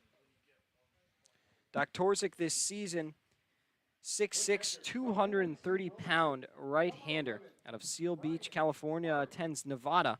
An 0-1 record this season with a 4.20 earned run average, making his 6th appearance, all in relief. 15 complete innings, 16 hits, 12 runs, but just 7 of those earned. Outs to 8 walks. Another bit about Doktorczyk, he leads the league in doubles surrendered with 10. So could be giving up some pop to these Mariners. Next highest is 6. So clearing the field by quite the margin. We'll see if Harwich can capitalize on someone who's struggled with control. Arndt on the day, he's flied out to center and struck out swinging. So here comes the first pitch to him. That one slides right in there for a strike. It's 0-1. Kennedy Jones on deck. Harwich in desperate need of some offense. Trailing 5-1 here.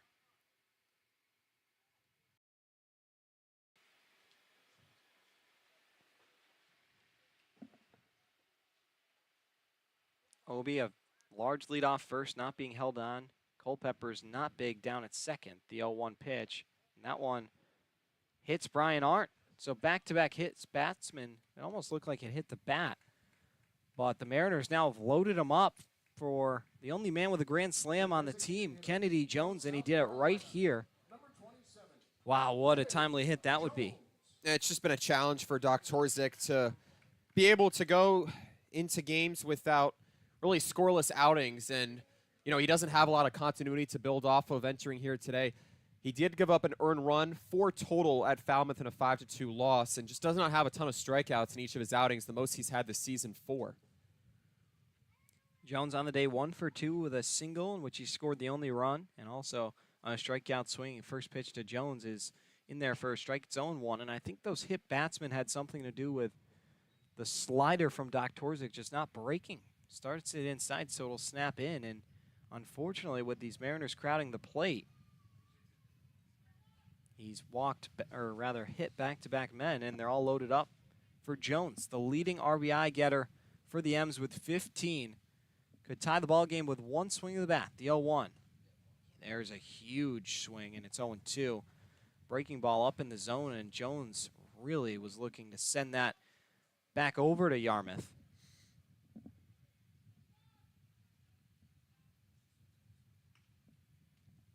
No balls, 2 strikes.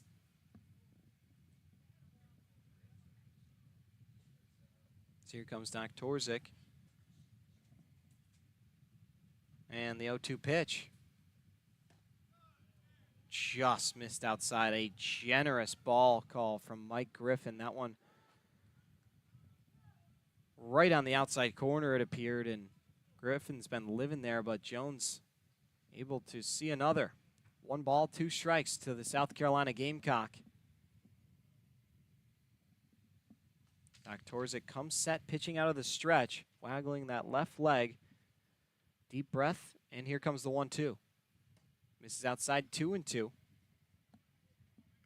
Jones on the season hitting .202.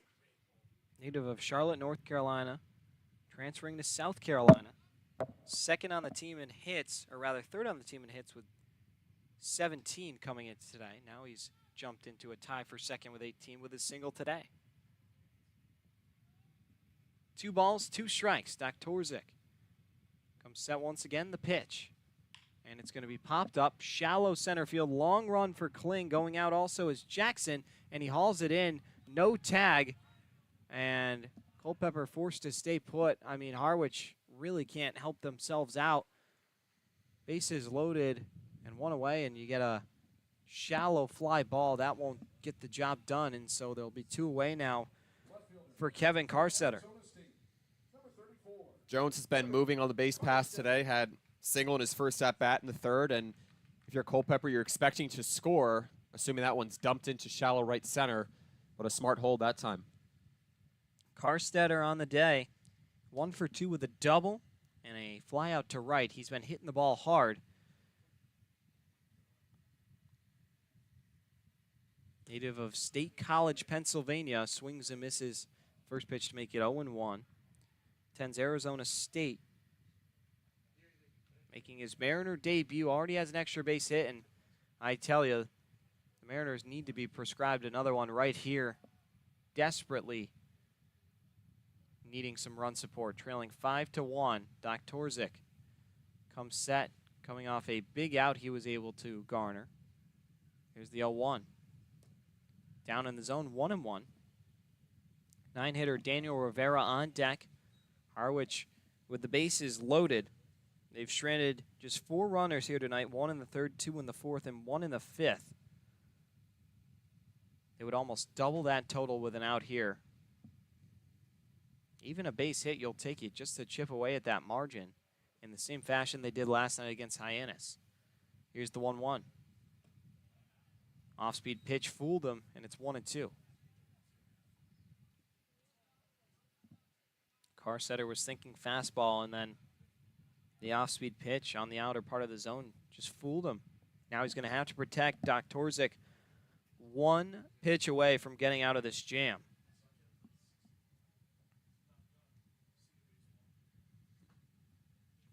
Here comes the 1-2.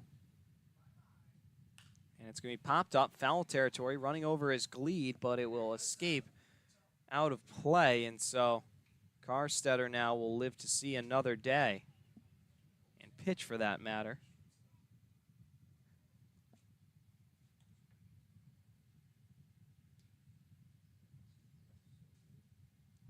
Bottom of the 6th, 5-1 Sox, but the Mariners with them all loaded up. Big at-bat for Carstetter.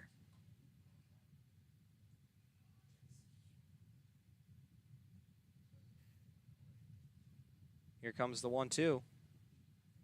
It's going to be lined up the middle for a base hit. Carstetter delivers. In to score is Culpepper. Right behind him is Obi, and the Mariners get 2 back.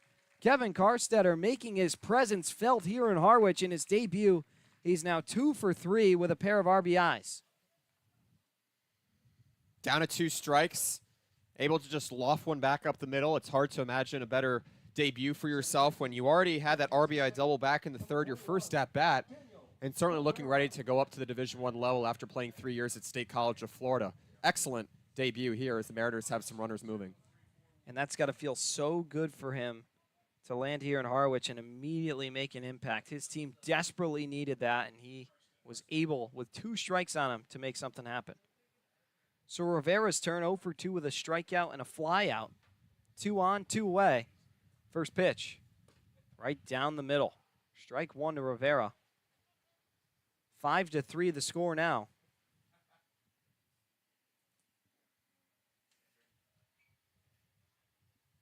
No balls and a strike.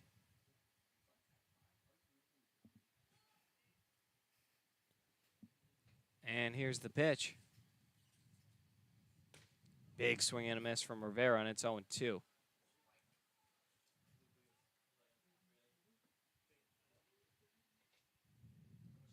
Over at first is Carstetter. Arntz down at second.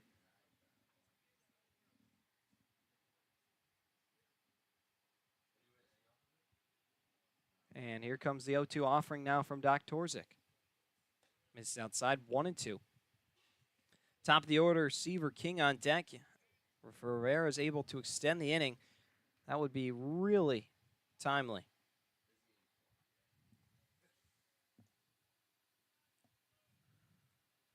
No action in the Mariner pen. Jesse Woods indicating the Mariners need to get their leads a little bigger. It's Arndt down at second with Carstetter at first. And Rivera in a big spot. Another huge at-bat for the Mariners. Here's the 1-2 pitch. And time going to be issued. A pitch clock violation as Stephen Williams makes the call, and so now the count 2-2. Big break for Rivera, who finally is able to even up the count. Maybe just the little blip that Harwich needs after everything seems to not be working in their favor early on here tonight. Here comes the 2-2 pitch. This is outside 3-2. And Rivera's worked it full. The crowd's starting to come to life here in Harwich, cheering on the Kansas State middle infielder.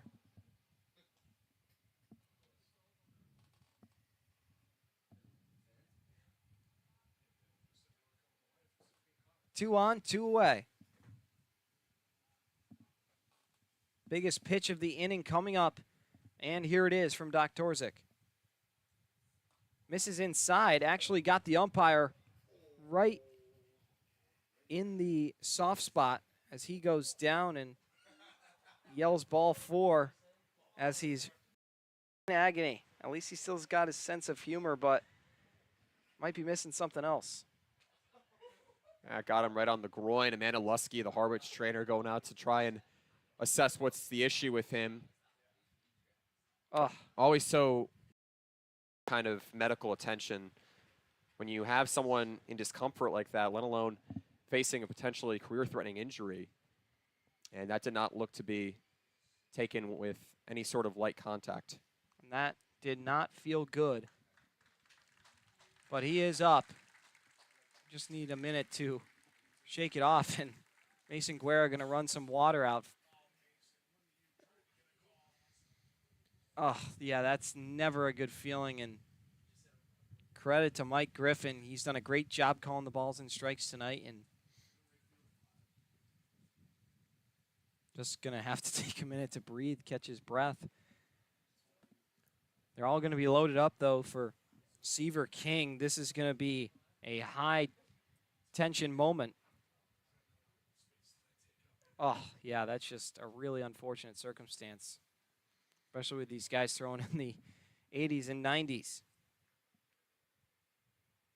Bases loaded here. The best situation that King can ask for all season. His team's in need of a win against a top team in the division. You need to be able to convert here. Everything's begun to go south for Doc Torzik. Has really just not had the control with the RBI base hit from Karstetter and 2 runs in here for Harwich. This one is not done yet.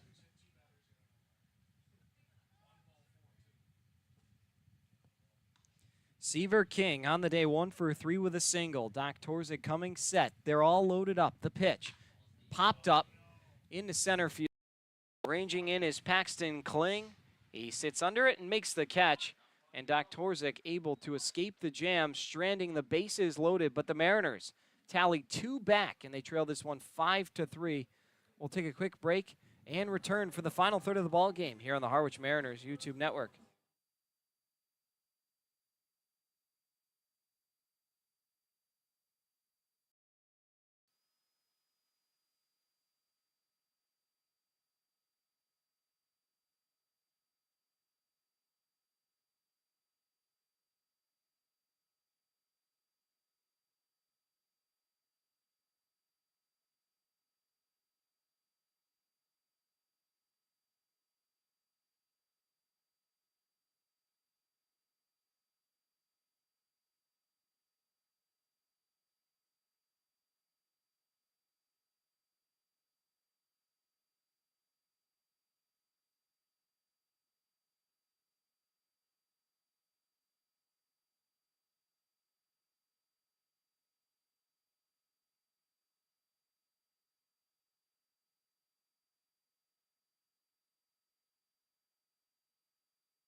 Into the final third of the ball game, 5-3 our score here from White House Field as the Mariners earn 2 back in the 6th inning, taking us the rest of the way. For the final 3 innings, my broadcast partner, Wyatt Kopelman. Wyatt, take us home. All right, Devin. Sean Hard trying to get the Mariners in a 2-run deficit to preserve that into the bottom of the 7th here, set to face the middle third of the order in Max Vieira, Dub Gleed, and Paxton Kling. Harwich down 5-3. But a 2-run single from the newcomer and Kevin Karstetter, the left fielder, getting Harwich within striking distance in the bottom of the 6th.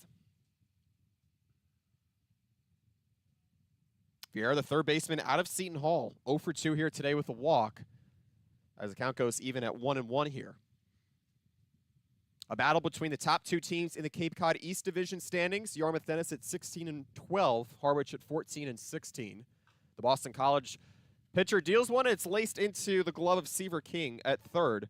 That time a heads-up play from the former Wingate product, and there's one away. And meanwhile, 5 straight retired now by Sean Hard.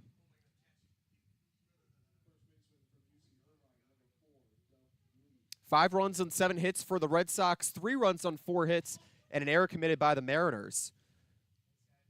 Trailed 5-1 going into the bottom of that 6th inning. 4 unearned runs against the starter in Dylan Delvecchio in the 4th before Hard filled him in the 5th. Just an unearned run, rather an earned run for Delvecchio through 4 innings. Dealt 4 walks, 2 strikeouts. Cal Steven, the right-handed starter out of Purdue for Yarmouth-Dennis, was magnificent.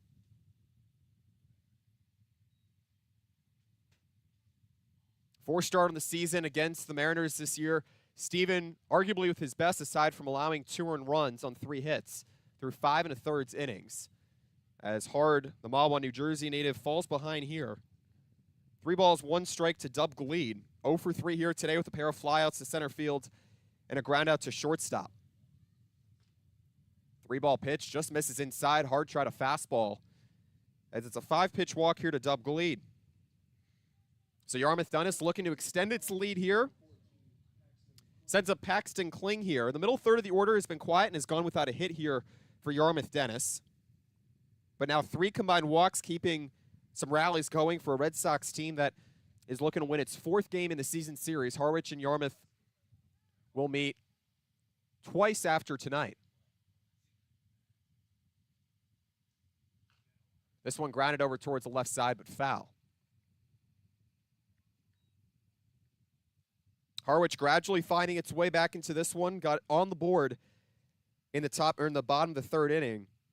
An RBI double from Kevin Karstetter, the State College of Florida transfer, set to move from JUCO to Arizona State of the Pac-12 this coming spring. An RBI double. Harwich trailed 5-1 at that point.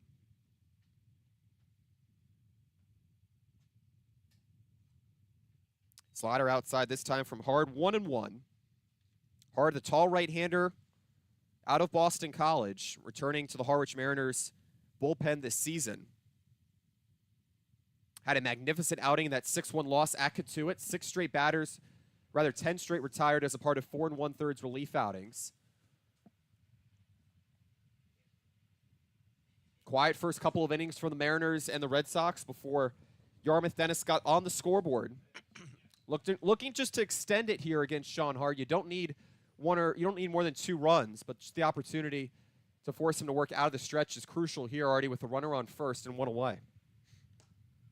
This one a big cut and a miss as it goes to 1-2 here to Paxton Kling. A walk, a strikeout, and a flyout here today. A nice opportunity for Yarmouth-Dennis to extend its lead aside from entering tonight with the 3rd lowest OPS in the Cape Cod Baseball League. It's just a whisker under 700. Harwich earning its first tie last night. Had a come-from-behind victory brewing with a huge home run from Ali Camarillo to get the scoring started late. But they have fallen to a similar hole here today as it's 2-2 here. Kling putting up a good fight with still 1 away.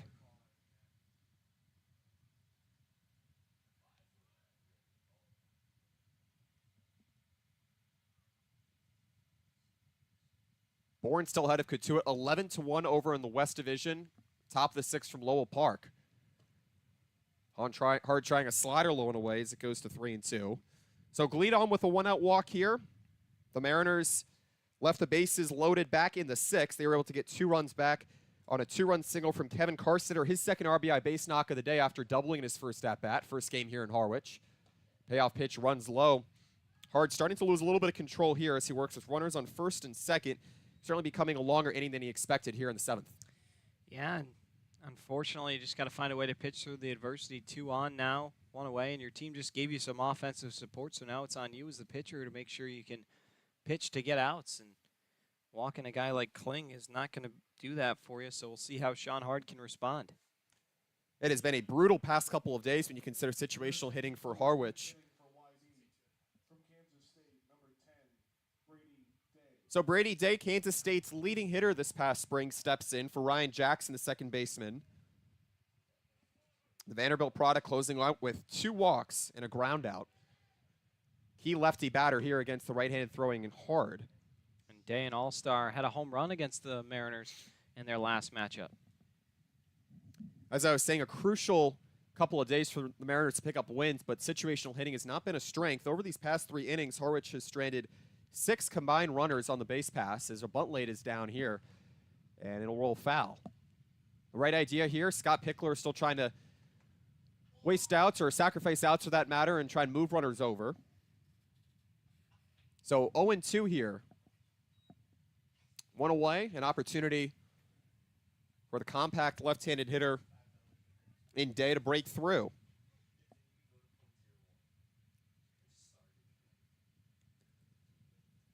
Day, the redshirt sophomore, Hampstead, New Hampshire native, grounds a breaking ball back up to the mound hard. A high throw. It goes over the head of Culpepper and one into scoring lead. Well, the second slide in safely as Paxton Kling bids back into third. It's a fielder's choice and an error this time on Sean Hard as Culpepper was unable to grab it out of the air, and a crucial error, the second for the Mariners, as they now trail 6-3. And just so many things wrong with that play. I mean, if that ball gets through, it's an easy flip for Rivera and an easy turn to end the inning. But Hard knocks it down, which is fine. Throw, and of course, with Culpepper ranging over to short, or rather to the bag, you got to kind of be a quarterback and lead him. Just way too much there from Hard. Slings it into center field, and then Obi trying to shoot the runner and Kling down at third, and that allows the runner to advance in Brady Day down to second. Just a whole mess from the Mariners that time. Strike one here to Casey Cook. So what could have turned into an inning 1-6-3 double play instead goes the opposite direction for the Mariners. There's a big swing and a miss on a fastball. It's 0-2 here to the North Carolinian in Cook. 2 for 3 here today. We were talking a little bit earlier about how he hasn't found too much momentum here towards the bottom of the order for Yarmouth-Dennis. As he lobs one out towards right center field. It's falling too quickly there for Obi, but he makes the catch. One across to score on a sacrifice fly in Paxton Kling. So an error turns into another run here against Sean Hard, the first reliever out of the bullpen here for Dylan Delvecchio, and it's a 7-3 lead here for Yarmouth-Dennis. Yeah, they just continue to take advantage of Harwich's mistakes. I mean, the error there is going to just lead to another pair of runs. That's now 6 runs that arguably couldn't have happened. It reminds me a little bit of the Katuitt game in which you gave up 5 runs that shouldn't have happened and lost 6-1. Very similar scenario here, but Harwich going to have to get the bats going if they want to have a game. Another pinch hitter. Ryan Stafford, the Cal Poly product, at 5'10", $175, hitting just 185 on the season. And so to pick up an RBI, but in a prime spot to do it here. Now 2 away here for Sean Hard. Looks to get just 1 more. 2 already here in the frame for Yarmouth-Dennis, as this one is hooked out towards right field and not too far for Ethan Anderson as he makes the catch in foul territory for the final out of the 7th inning. But another error for the Mariners. Their second on the ball game gives Yarmouth-Dennis a little bit of leverage.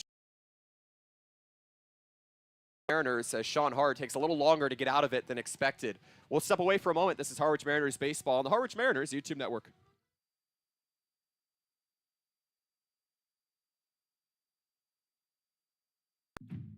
Nothing says summer like Cape Cod baseball. Rooted in rich tradition and top collegiate talent, the Cape Cod Baseball League has been delighting fans and families for 100 years. Mark your calendars. The 2023 Cape Cod Baseball League All-Star Game takes place on July 22nd at 6 p.m. at White House Field in Harwich. Plan ahead and arrive at White House Field early to experience family-friendly festivities throughout the day.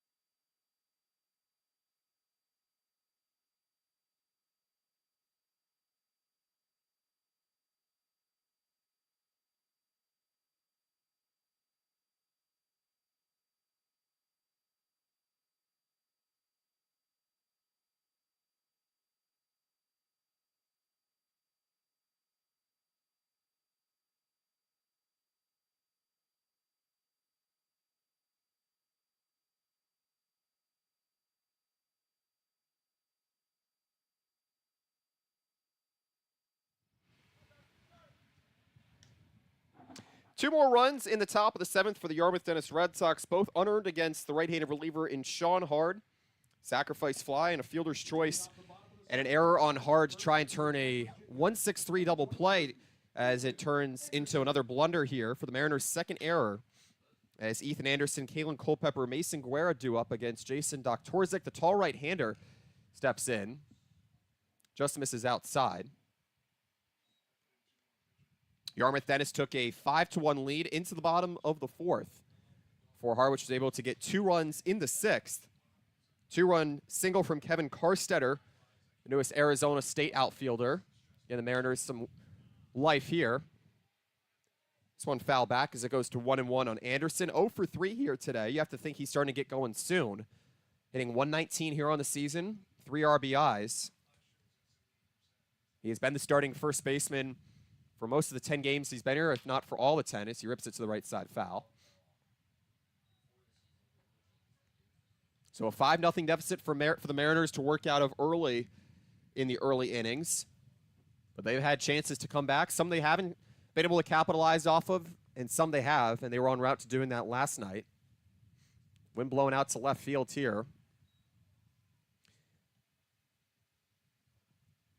A huge game for the Bourne Braves to take if they're able to preserve their 10-run lead out at Lowell Park on the road against the Cotuit Kettleers, a 20-plus win team, only team in the Cape Cod Baseball League.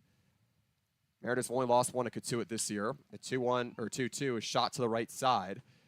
Over for Cook as the right fielder makes the catch at the track. It has been really tough for Anderson, a pull hitter, a heavy pull hitter, to have it go short most of the time this season. Yeah, we've seen him put like at least probably 8 balls within 10 yards of the fence this season. It's just frustrating. He's muscled one out once, but it's just been a really slow and tough stretch for someone who's a notoriously really good hitter, both for average and power. Ryan Stafford, the new catcher here for Garza. A couple other defensive changes as well as Kalen Culpepper watches a strike outside. Stafford, the new catcher out of Cal Poly. Enzo Apodaca remains in left field. Brady Day of Kansas State fills Jackson at second. 0-2 here to another Kansas State product in Culpepper. 0 for 2 here today with a walk back in the sixth. Harwich not too susceptible to strikeouts with 6 here against its lineup. This one banged to the right side.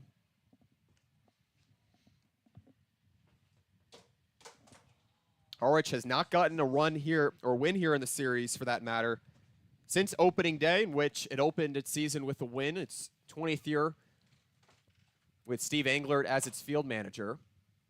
Just a 4-3 win. This one slowly bounced over towards the left side, past the mound. Hardy slips just ahead of the field as it's an E6 against Theo Hardy that time, the first here for Yarmouth-Dennis, and a little bit of life here with Kalen Culpepper reaching for a second time. And even if Theo Hardy was able to make the play, I'm not sure the ball would have gotten there in time. Culpepper got a really good jump on the slow roller down to first, and they're not all pretty. He'll take it. Won't be ruled as a hit, but works out.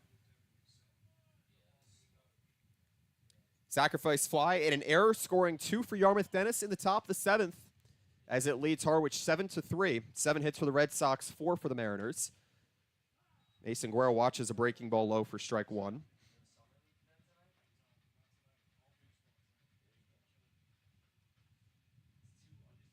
Guerra trying to get the runners going here. Relatively sloppy game here for teams in Yarmouth-Dennis and Harwich that have combined for over 70 errors on the season. But it's a Yarmouth-Dennis team that has relied on the lowest ERA in the Cape Cod Baseball League to stay afloat and stay on top of the Cape Cod East Division standings. Trying for its 17th win here tonight, despite remaining 5-5 in its last 10.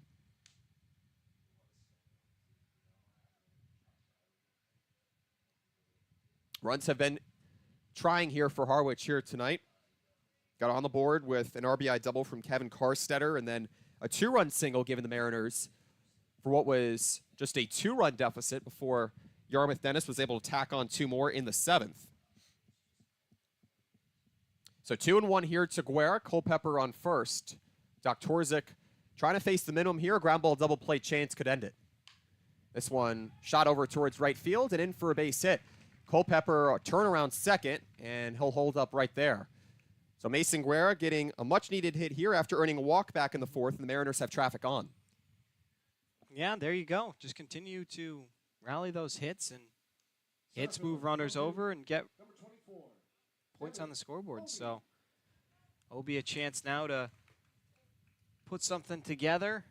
Bottom 7 running out of time would be a great time for his 4th fly ball or big fly of the year. Harwich hitting .269 with runners in scoring position this season. A huge chance here for someone who has already homered multiple times this season in the outfielder of Obi out of Duke. A repetitive pickoff attempt. Not many over to first, but more so to second here today. First it was Steven, the right-handed starter out of Purdue, who dealt 5 1/3 innings, just gave up 2 earned runs to the Mariners. And this time, Doc Torzik trying to follow through.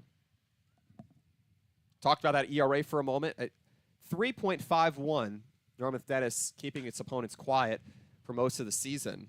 Now the question for the Yarmouth-Dennis Red Sox as they come to bat, and what would be their final 2 chances after this, can they find ways to extend their lead? That's what can separate them from the top team in the East versus a championship contending team in the Cape Cod Baseball League.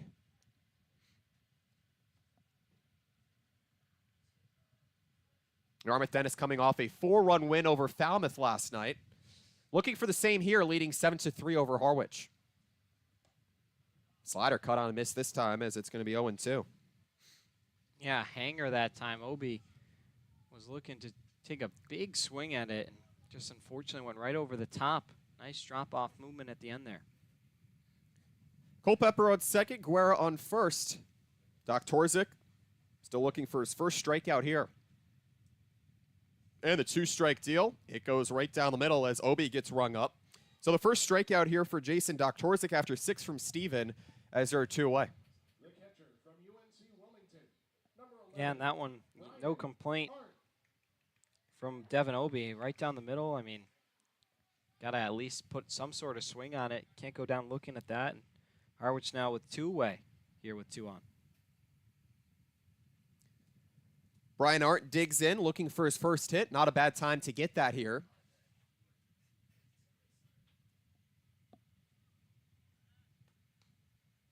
Arndt, someone due for an RBI, leads a team with an 8-game on-base streak. Hitting .258 on the season. His first 15 games had 6 RBIs, 12 hits. One reason for him being an all-star, his versatility to get on the base frequently. 1 for 3 the last time these 2 teams met as he rolls it to the right side, foul. Culpepper, very much a threat on the base pass to steal. Guerra also a threat, but with 2 outs. The Mariners likely not going to take a risk here. Still trailing by 4, needing to get the ball into the outfield.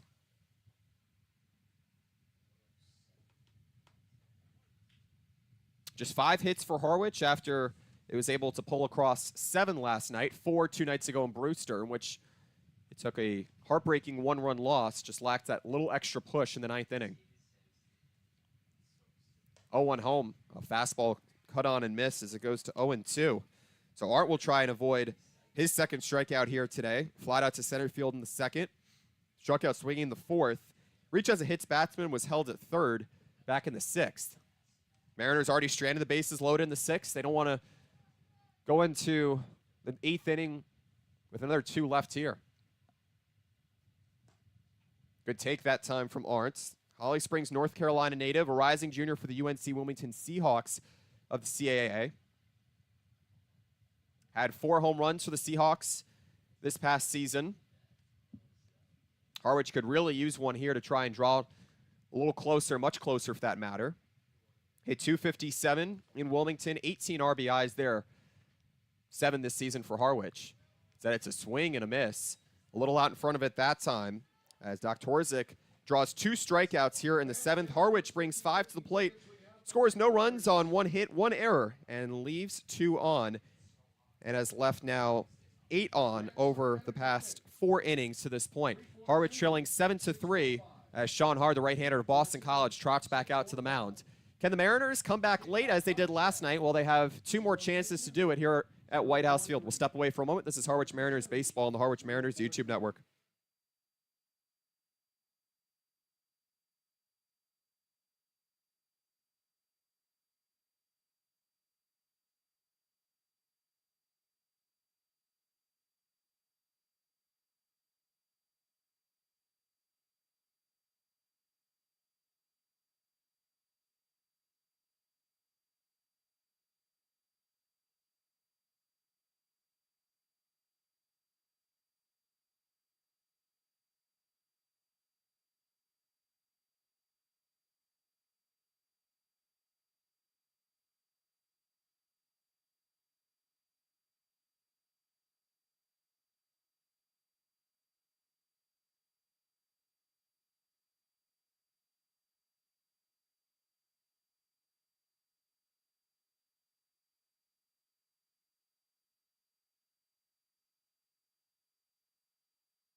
7-3 deficit for the Harwich Mariners against their Cape Cod East Division foe in the Yarmouth-Dennis Red Sox. Harwich just 3 games out of first place in a battle between 2 top teams in the division here.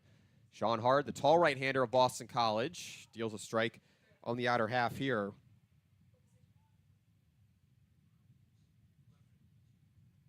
Enzo Apodaca stepping in for the second time here today after R.J. Austin out of Vanderbilt went 3 for 3. It was a left-handed batter filling a right-handed batter in the leadoff spot as the top of the order is due up against Hard.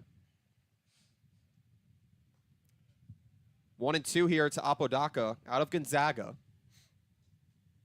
Hard looking for his second 1-2-3 inning here as he's on the verge of going 4 innings, 2 runs against him back in the 7th inning.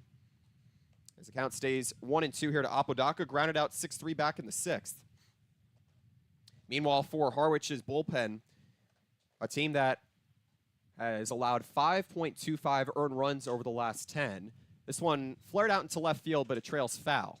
Apodaca giving Hard a real fight here for a team in Yarmouth-Dennis that is hitting just under 230 in its last 10 games. Third lowest OPS, but has been able to force some unforced errors, or rally off of some unforced errors, rather, and get 6 combined unearned runs against Harwich pitching here today. It was 4 unearned runs back in the 4th against the starter in Dylan Delvecchio. Hard with 2 unearned runs against him. This one lofted out to the left side, foul again. A great at-bat here for Apodaca. Meanwhile, Austin with a single to right field back in the 1st, a single to center in the 3rd, and single to first back in the 4th. 2-2 again. Back up the middle over the glove of Hard. Culpepper lets it to get into center field, and it's a leadoff base hit here. Apodaca giving Yarmouth-Dennis a little bit more momentum here. It's the 8th hit. Yeah, they've done a good job of continuing to produce despite their lead, and yeah, they do have 6 unanswered or unearned runs, but they continue to provide the offense to set themselves up in the situations where they can score those, and Harwich just struggling, shooting themselves in their foot, and got to find ways to get outs. Then the lineup has to produce. So Yarmouth-Dennis 3 for 8 in leadoffs tonight as Theo Hardy steps in. Left-hander out of San Jose State. Meanwhile, Hard looking to keep it short here in the 8th. Harwich leaving 2 more on in the bottom of the 7th. Culpepper reaching on an error by the shortstop in Hardy, who's up here. Aguera with a 1-out single as this one is shot out towards center field, right to the glove of Obi. So a line out here keeps a runner at bay in Enzo Apodaca, and that's what you need here in Sean Hard to be able to get quick outs. Dylan Delvecchio not exactly having that. Another blunder in his first start of the season. Yeah, and honestly, I was pretty satisfied with Delvecchio's outing. Went 4 innings, just 6 hits, only 1 earned run. The errors are what ended up hurting him. Did walk 4 guys, but did his job. Unfortunately, defense couldn't make a key play behind him. All right, so here's a tough batter in Hunter Hines. Quiet 1 for 4 here today. 2-out single to center field. And a 2-run single for that matter as he's hitting just over 280 now for Yarmouth-Dennis this season. Has kept his spot in the top of the lineup here for longtime field manager Scott Pickler. Just a crucial win to have here for Harwich. If it's able to come back, it would be arguably its most memorable on the season.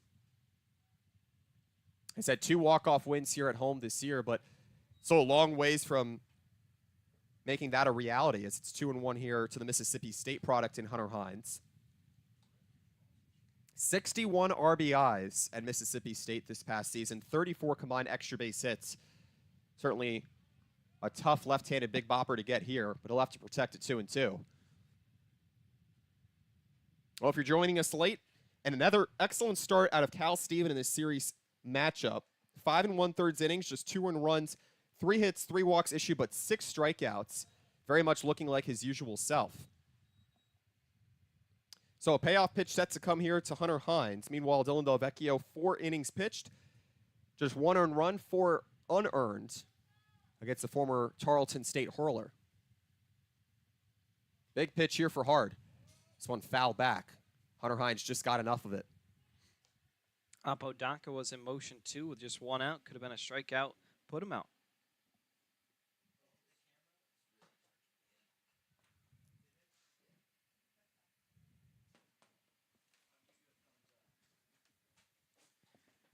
Fourth highest ERA for Harwich. Hard trying to keep it to a minimum. A throw down to second is in time. A strike him out, throw him out double play on a great read by Brian Arndt as the UNC Wilmington Seahawks catcher guns down Enzo Apodaca. So the fourth strikeout here for Sean Hard, and in his fourth inning of work, he faces the minimum as he gets a strikeout despite a leadoff single to center field, as it's just one hit here for Yarmouth-Dennis in the eighth. Harwich still trailing by 4, moving into the bottom of the eighth, as Harwich needs a spark here out of the bottom of its lineup. 7-3 deficit for Harwich. We'll step away for a moment here on the Harwich Mariners YouTube network.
Four-run deficit for Harwich against Yarmouth-Dennis.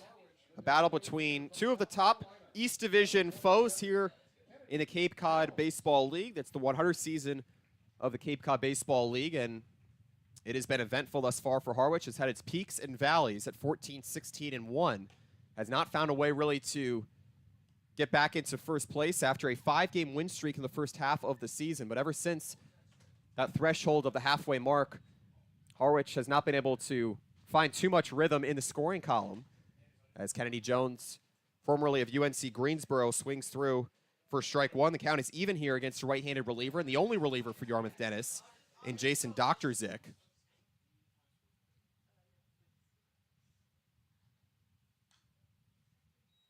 Harwich running into a familiar issue for itself in the past 4 innings here in its latest home matchup, as it still looks for its second win over Yarmouth-Dennis, trailing the season series 3-1, straining 6 combined runners over the past 4 innings.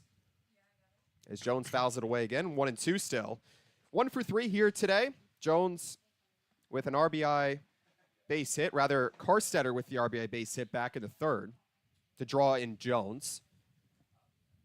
Karstetter has not looked really at all phased by this Yarmouth-Dennis pitching staff as Jones lofts it out towards shallow left field. Moving in is the left fielder Apodaca and puts away the leadoff batter. So 3 straight retired here for Doktorzik. He got 2 strikeouts to close out the 7th, was on the verge of striking out the side, but got out of a mini jam after Kalen Culpepper reached on an error by Theo Hardy and a 1-out single from Mason Guerra. Doktorzik starting to settle in after Steven did that quite often in his 5 1/3 innings of his latest start, his 4th time starting against the Mariners. And speaking of which, Kevin Karstetter, the newcomer, stepping in again. He won't be known as a newcomer for long. He'll probably be staying in the lineup, and he has delivered quite often here today. Had the RBI double back in the 3rd, and then the 2-run single in the 6th.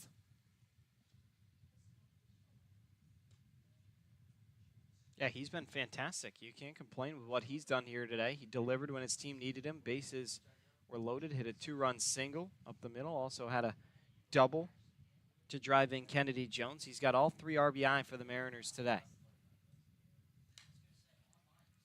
This one line back for strike 2. So 1 away in the bottom of the 8th. Harwich trailing by 4. 8 runs for Yarmouth-Dennis, or 8 hits, I should say. 5 hits for Harwich. Carstetter hitting a team-high .415 this past season. That's translated well as he bloops it into right field, and it's in for a base hit. A 3-hit day thus far for Kevin Carstetter, and the Arizona State product is looking magnificent towards the bottom of the order. Yeah, he has 3 of the 6 Harwich hits today, continuing to produce. I mean, yeah, he's a guy who could arguably be in your top third of the lineup if he continues to hit like this. Really having a great debut, and hopefully a lot more to come for Kevin Carstetter. And as you mentioned it, Devin, just 1 hit in that top third of the order. A hit from Seaver King in his 3rd at-bat. Surely makes you wonder how contagious that can be. If it can mean getting Carstetter into the top of the lineup and keeping him there, maybe that has a little bit of a spark on the rest of the guys around him, but still yet to be determined. Just making his debut here tonight, Daniel Rivera in as the 9-hole hitter here, looking for that first hit. Doktorczyk going 2 1/3 innings thus far. Yarmouth-Dennis having no reason to carve further into its bullpen. Nobody even close to warming up down the right field side. Harwich not warming up anyone either. Daniel Rivera with a walk back in the 6th. Mariners stranded, the bases loaded. 3-0 here to the Southern New Hampshire product. Again, another little rally brewing right ahead at the top of the order. This is the time Harwich has got to pull something together. They had a late inning comeback in the 8th inning last night, maybe one here tonight. Confidence-inducing for sure, as the Mariners have stranded 9 on the base paths here today, as a mound meeting will take place here. The Mariners certainly need runners in scoring position. Daniel Rivera has proven that he can move runners over this season, not to mention the speed that he brings here on the base paths.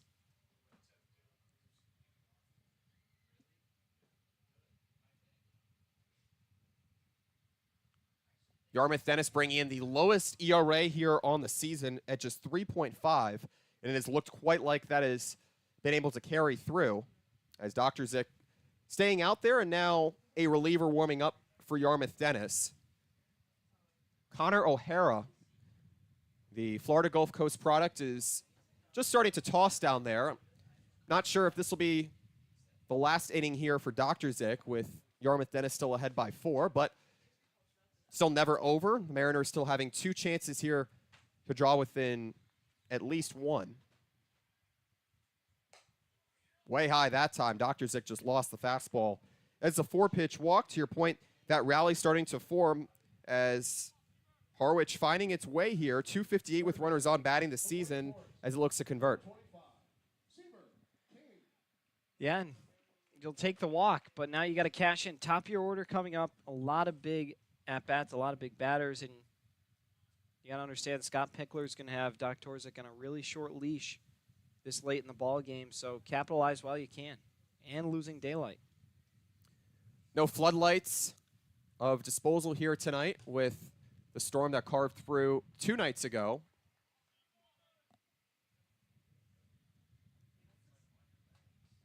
Quite the storm as well. Left a lot of impact, wiped out a lot of the particular appliances here at White House Field. And the ball will likely only get more hard to see here. Last night it was storm clouds. Today it's just a matter of dusk looming in. This one is lobbed over towards the right side. Gleed almost made the catch as it took a bounce on the bullpen bench down there. That was a close one. Yeah, everybody getting out of the way, and Gleed almost made a brilliant play. Yarmouth-Dennis, a tough 6-run loss against Cotuit 3 nights ago. Won over Falmouth last night, however, a very redeeming win. Also took a 3-0 loss against Chatham, a team that is still at the bottom of the East Division at 7-18. Big at bat here for Seaver King. Set to go to Wake Forest this approaching season. Still just one away. Taps it over towards the left side. Hines charging in, throws on to first, and it's just in time. That was a bang-bang play at first, but 2 runners move over here, and Yarmouth-Dennis getting a much-needed out. Oh, that really was a bang-bang play. I mean, could have gone either way, honestly. It looked like King might have had it, but maybe a biased opinion there. It's a close one, but he at least moved the runners over, and maybe we'll see if Anderson can knock him in now. Rather, Max Vieira able to get the play. 5-3 ground out, keeps the line moving here for Harwich. Ethan Anderson out of Virginia stepping up. Both runners in scoring position now.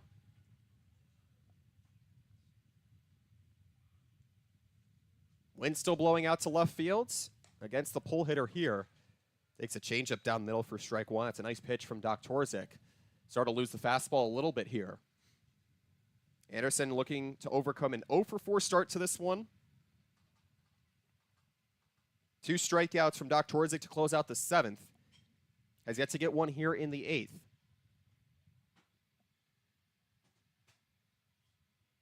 On the season with 13 strikeouts. Very much in need of one here. So Carstetter on third, Rivera on second. Mariners trailed by 4 going into the bottom of the 4th inning. Finally got 2 back in the 6th as they were able to get a 2-run single out of Carstetter, who stands in scoring position here as Anderson looks to return the favor. Shoots it all the way out towards left center field. Should be reachable for Apodaca as he makes the catch. As Mariners strand 2 in scoring position. And the runners left on have begun to pile up here as Harwich scores no runs on 1 hit, no errors, and leaves Carstetter at third, Rivera at second on the flyout from Anderson. Harwich still trailing 7-3 moving into the 9th inning. This is Harwich Mariners baseball on the Harwich Mariners YouTube network.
(7-3) deficit for the Harwich Mariners.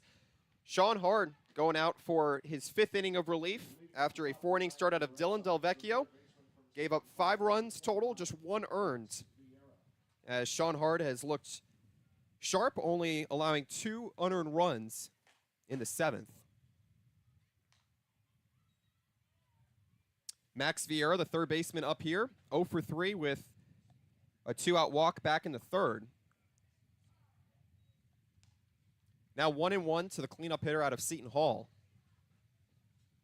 Harwich has had its chances over the last 5 innings now, straining 10 combined runners.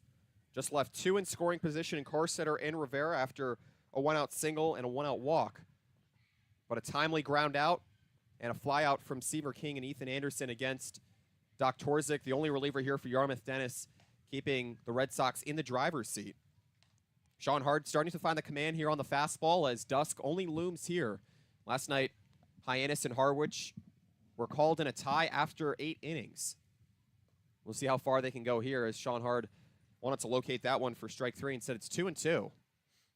And this has been a problem here for Harwich, just moving runners over aside from the ground out from Seaver King that moved the runners in a scoring position, you have to think that coming into the bottom of the ninth, they know that they're going to have to just go station to station. Absolutely, and when you think about the daylight, though, you're going to have to be quickly with that. You can't get deep into at-bats. The umpires will pull the trigger, as we saw last night. I doubt they would do it at all costs in the bottom of the ninth if they're letting the top of the ninth start, as I think we have another pinch hitter. So the 7th strikeout against Yarmouth-Dennis here today, as the Mariners trail by 4. Dub Gleed closing out as Xander Darby, the Yarmouth-Dennis infielder, out of Palo Alto, California from UC Santa Barbara, steps in. Gleed with a walk back in the 7th with 1 out. Was 0 for 3 before that, and he finishes there. So Xander Darby stepping in. Sees a 1-1 count here. Sean Hard retired the side in order in the 6th after stranding 2 on and 1 in scoring position in the 5th. Working quickly here as it's 1-2. Darby finishing his 2nd season at UC Santa Barbara, 62 hits. That time a slider that never broke. It goes to 2-2. Yarmouth-Dennis has been exceptional all evening long at being able to move runners over. Has got some help from an unforced error back in the 7th. Scored 2 runs on a fielder's choice and an E1, a sacrifice fly, scoring the 2nd Paxton Kling. Been able to expand its lead and hold it ever since. Foul back. His account is full here. Our camera keeps... We got an interim camera while our Ethernet to the real camera is broken and the GoPro's trying to hang on, but every time a ball hits the net, bad things happen. So a little cockeyed. This one skied foul back behind home plate. Hey, if you could take it underwater, I've gone scuba diving with GoPros before. Those are durable. Yarmouth-Dennis looking to stretch its lead here. 3 straight retired by Sean Hard. Has to work quickly with daylight running out and time running out on a comfort behind win here for the Mariners. An exceptional at-bat here for Xander Darby in a pinch hit spot. 4 runs in the top of the 4th, breaking a tie ball game at 1 after 3. 4 unearned runs against Dylan Delvecchio, the starter, as Sean Hard loses Xander Darby on a walk here. He wanted that one, and there's 1 on, and there's a 1-out base runner. Yeah, tough bid that time. But a patient at bat. A nice job by Darby to fight off pitch after pitch. He's been fantastic in that at bat, and a well-deserved base for him. Harwich this season turning 22 double plays. Its most recent coming back in the 1st. Paxton Kling fouls it back here. Helped Dylan Delvecchio, the left-handed starter of St. Mary's, get only the minimum in the 1st before he collected his first strikeout against Hunter Hines. Meanwhile, for Paxton Kling, has earned 2 walks here today. Only growing darker here at White House Field. Has not been the quickest inning by any means here for Sean Hard. Ground ball double play opportunity would be monumental here for the right-hander out of Boston College to close it up as quick as possible here. But first has to be able to locate and work well with Brian Arndt behind the plate. A Yarmouth-Dennis team that has not shied away from being able to score when necessary despite having the 3rd lowest OPS in the Cape Cod Baseball League. Entered today averaging 4 RBIs per game over its last 10.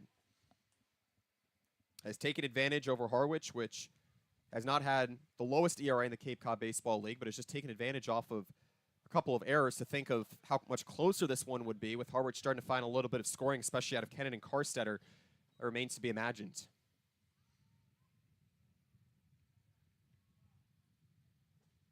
2-1 here to Kling as Steve Englert likely to make a pitching change here.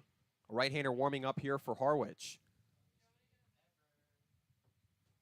R.J. Thomas, the pitching coach, not coming out here, as this will likely be the end of the road here for Sean Hard. Has yet to make the signal here. So we'll see what happens with one out and the wind blowing out to left field. An opportunity here for Paxton Kling to be able to pull it. I don't know if they're going to be pulling Sean Hard here. New pitcher up in the pen for Harwich. Dax Dave. Just activated as well. Formerly of Texas Tech. And set to go off to Angelo State Division II baseball. And I think Steve Englert also kind of running hard through on what the progression or the protocol is here with daylight running out here. Now home plate umpire Mike Griffin going out to break it up. The umpires have not conjoined here to discuss what they're going to do next, with still only one away in the top of the ninth. But seemingly everyone knowing that it's only getting darker from here. And Harwich already behind 4, running out of time. This was about how dark it was yesterday when they called the game, in my opinion. Which you can still see, but yeah, it's kind of tough to predict what's going to happen. I wonder how many more batters Yarmouth-Dennis has. Caught a miss here from Hard. 2-2 here to Kling. 2 walks here today. A victim of a strikeout to Hard back in the 5th, and he faced 5 in his first inning of relief, only giving up a hit, leaving 2 on. Closed out the side with a looking strikeout. Has to work quickly here. The 2-2 banged to the left side foul. This has been a quality that Yarmouth-Dennis has exercised all night long, exhibited just being able to extend at bats here. Against Harwich's only 2 pitchers in Delvecchio and Hard. Kevin Karstetter has been magnificent here in his season debut. After 3 seasons with the State College of Florida in junior college baseball, wasting no time here to get the RBIs going. This one gets away from Arndt to throw down to second, and it goes wide. So Hard a little bit off command that time as a runner in scoring position here. And yeah, it's just not a good tempo if you're Harwich, and you still need to score 4 runs. I mean, you got to find a way to get out of this inning and work quickly, or as quickly as you can, but no, it's just not looking like it's going to favor the Mariners tonight. Swing and a miss. Drop third strike. Arndt applies the tag. Now Hard 1 away from striking out the side. He's had command at a lot of times this season. You mentioned earlier, Devin, the alternative all-star selection. He has 20 strikeouts across 5 as now Steve Englert will make his way out to the mound and may not be letting Hard go any further on his leash. He makes a call to the bullpen here after he collects 2 strikeouts. Harwich behind 7-3, and will go to a new arm here to try and close out the top of the 9th. We'll step away. This is Harwich Mariners Baseball on the Harwich Mariners YouTube network.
Night only growing older here at White House Field as the Harwich Mariners trailed the Yarmouth-Dennis Red Sox 7-3. 2 away here in the top of the ninth. A pair of strikeouts here for Sean Hard as a newcomer in Dax Daith, formerly of Texas Tech, set to go to Angelo State of Division II, steps on here, looks for the final out. Set to face Brady Day, second baseman out of Kansas State. For Dax Daith at Texas Tech this past season, 5 games, only pitched in 3 innings, however, all relief outings. Transferred to Texas Tech after pitching 2 years at Grayson College of junior college baseball, which is where Josh Bostic just left. Was set to go to UT Arlington before going in the 8th round of the MLB draft this year, getting selected by the San Francisco Giants. So Dax Daith, rising senior now at Angelo State. Runner on second here, the 1-1 clipping the inner half. The unfinished line against Sean Hard, the only reliever before Daith. 4 2/3 innings, 2 hits allowed, 4 walks issued, and 6 strikeouts. He got the side down in order just once in the 6th.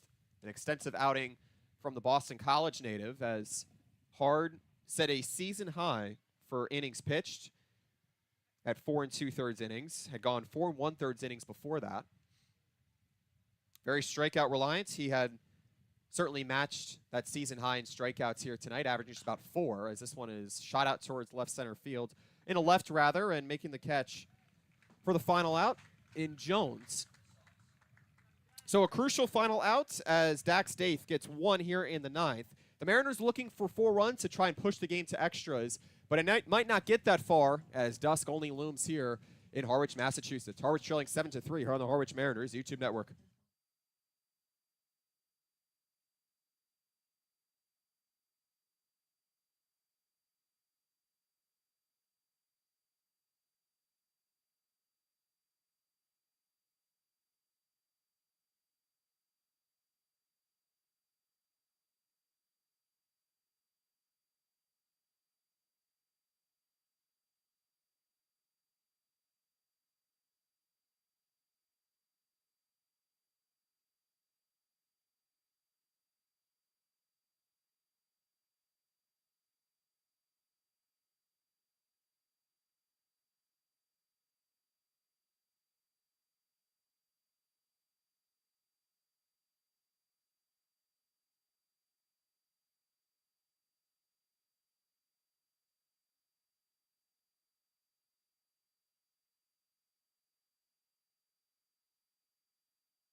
Harwich trailing 7-3 against Yarmouth-Dennis. Cape Cod East Division clash.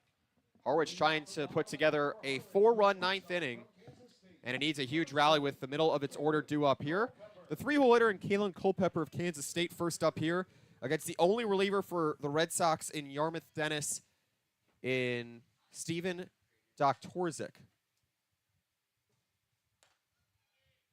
Harwich trailing 4-1 going into the bottom of the 6th before a 2-run single out of Kevin Horstetter, formerly of State College of Florida. Doktorzik working quickly. That time a nice slider. Lowest ERA in the Cape Cod Baseball League of just 3.5. And it's certainly held up here against a struggling Harwich team tonight. Just 6 hits for the Mariners, 8 for the Red Sox. Stays at 0-2 here. Culpepper on the night, still looking for that first hit. Started off 0-2 before earning a leadoff walk in the 6th. Came across to score that 2-run single from Carstetter. Yeah, and it really is getting dark now. It's getting dark. I was just thinking the same. It probably gotten about 20% darker since the 8th inning closed out. Night's only getting shorter here. Can Culpepper try and put one through here? Fouls it back, staying alive here. So Dax Daith of Angelo State getting the final out of the top of the 9th. Setting up Kalen Culpepper here to try and get some momentum going. Had a sacrifice fly in his 0-for-3 night against Hyannis, the Mariners' first tie of the year last night. Has 4 multiple hit games. 0-2 is slapped the left side, and it just goes foul. Culpepper this season has found ways to get on base aside from the hits. Has 12 of them, but also has 5 walks, 3 RBIs, playing in his 13th game here tonight.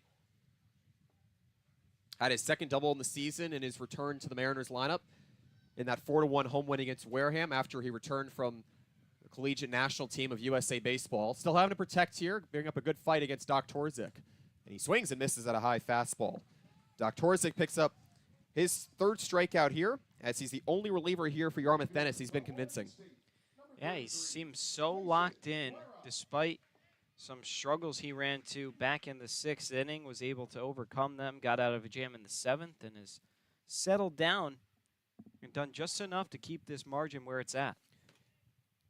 Since the right-hander for Yarmouth-Dennis has entered, he has stranded 7 combined on the base pass on what was an excellent outing out of Cal Steven. So 1 away here for the cleanup hitter in Mason Guerra. 1 for 3 here today. Single to right back in the 7th. Mariners down to their final 2 chances. No floodlights to work with here as Guerra swings out of his shoes that time. 0-2. It almost looked like he was trying to avoid getting hit and swung at the same time. Really off balance, and yeah, he's behind 0-2 now. 4 unearned runs against Dylan Delvecchio, giving the Mariners a hole after they came back and tied it in the 3rd. 0-2, a fastball cut on and missed. Guerra goes down on strikes for the 2nd time here today. And Doc Torzik on the verge of not only striking out the side, but picking up a save. Yeah, he's been sensational. If he finishes the ball game, he's going to have gone 3 2/3, done everything he needs to wrap this thing up and put a ball on it for his team. Middle of the lineup has been quiet for Harwich here today. It's only 1 hit combined. That was from Guerra back in the 7th as Obi skies it out to right field, moving in from second day, and instead he leaves it for Cook as the North Carolina outfielder puts it away for a 1-2-3 ninth for Steven Doc Torzik. Cal Steven was excellent as he gets the win after 5 1/3 innings, only allowing 2 earned runs. They go to Doc Torzik as the only reliever. He gets the save as the Mariners fall to 14, 17, and 1 on the season and 4 games out of first place in the Cape Cod East standings. Yeah, this one another tough pill to swallow. I mean, YD is a team who's given you so much trouble, and you continue to just not make it easy for yourself. But an off day tomorrow, and one that the players probably desperately need, and last one before the All-Star break. So take a day, come back, and then maybe put together a little streak before the All-Star weekend. Harwich has a tough set of games, a mini handful featuring the Cotuit Cavaliers, which they will host here at home. Meanwhile, the Mariners falling 7-3 here, 7 runs on 80 hits for the Red Sox, 3 runs on 6 for Harwich, as after a tie last night, it remains winless through its last 3 games. We'll step aside for a moment on a darkening night here in White House Field. Harwich falling by 4 to its arch rival Yarmouth-Dennis Red Sox. We'll step aside for a moment. This is Harwich Mariners baseball on the Harwich Mariners YouTube network.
Harwich falls 7-3, falling to 14-17-1 on the season. Now 4 games out of first place in the Cape Cod East Division standings as Yarmouth-Dennis goes to 17-12-1 on the season and 6-9 on the road. Wyatt Kopelman, Devin Dobek here with you on the Harwich Mariners YouTube network. Devin, this one was in the reach of Harwich, but you consider 2 crucial errors that got Yarmouth-Dennis ahead 4 unearned runs against the starter in Dylan Delvecchio as he picks up a loss, moving to 0-2 on the season, and then 2 unearned runs additionally against Sean Hard, the right-hander out of Boston College. Certainly could have had the opportunity to finish out the 9th as will look to be the only reliever, but Harwich, very much a glaring issue of leaving too many on, leaving 10 across in this game. I mean, yeah, you can talk about the leaving them on, but I'm going to focus on the errors. You got to make the plays to be in the ball game. I mean, 6 unanswered runs. That's the difference. You win this game 3-1 if you make all the plays. Harwich came in 6th in the Cape Cod Baseball League in defense, 35 errors. That number's going to since be boosted to 37, and yeah, you're shooting yourselves in the foot by not making the plays. And granted, not everyone's perfect, but it's a common pattern.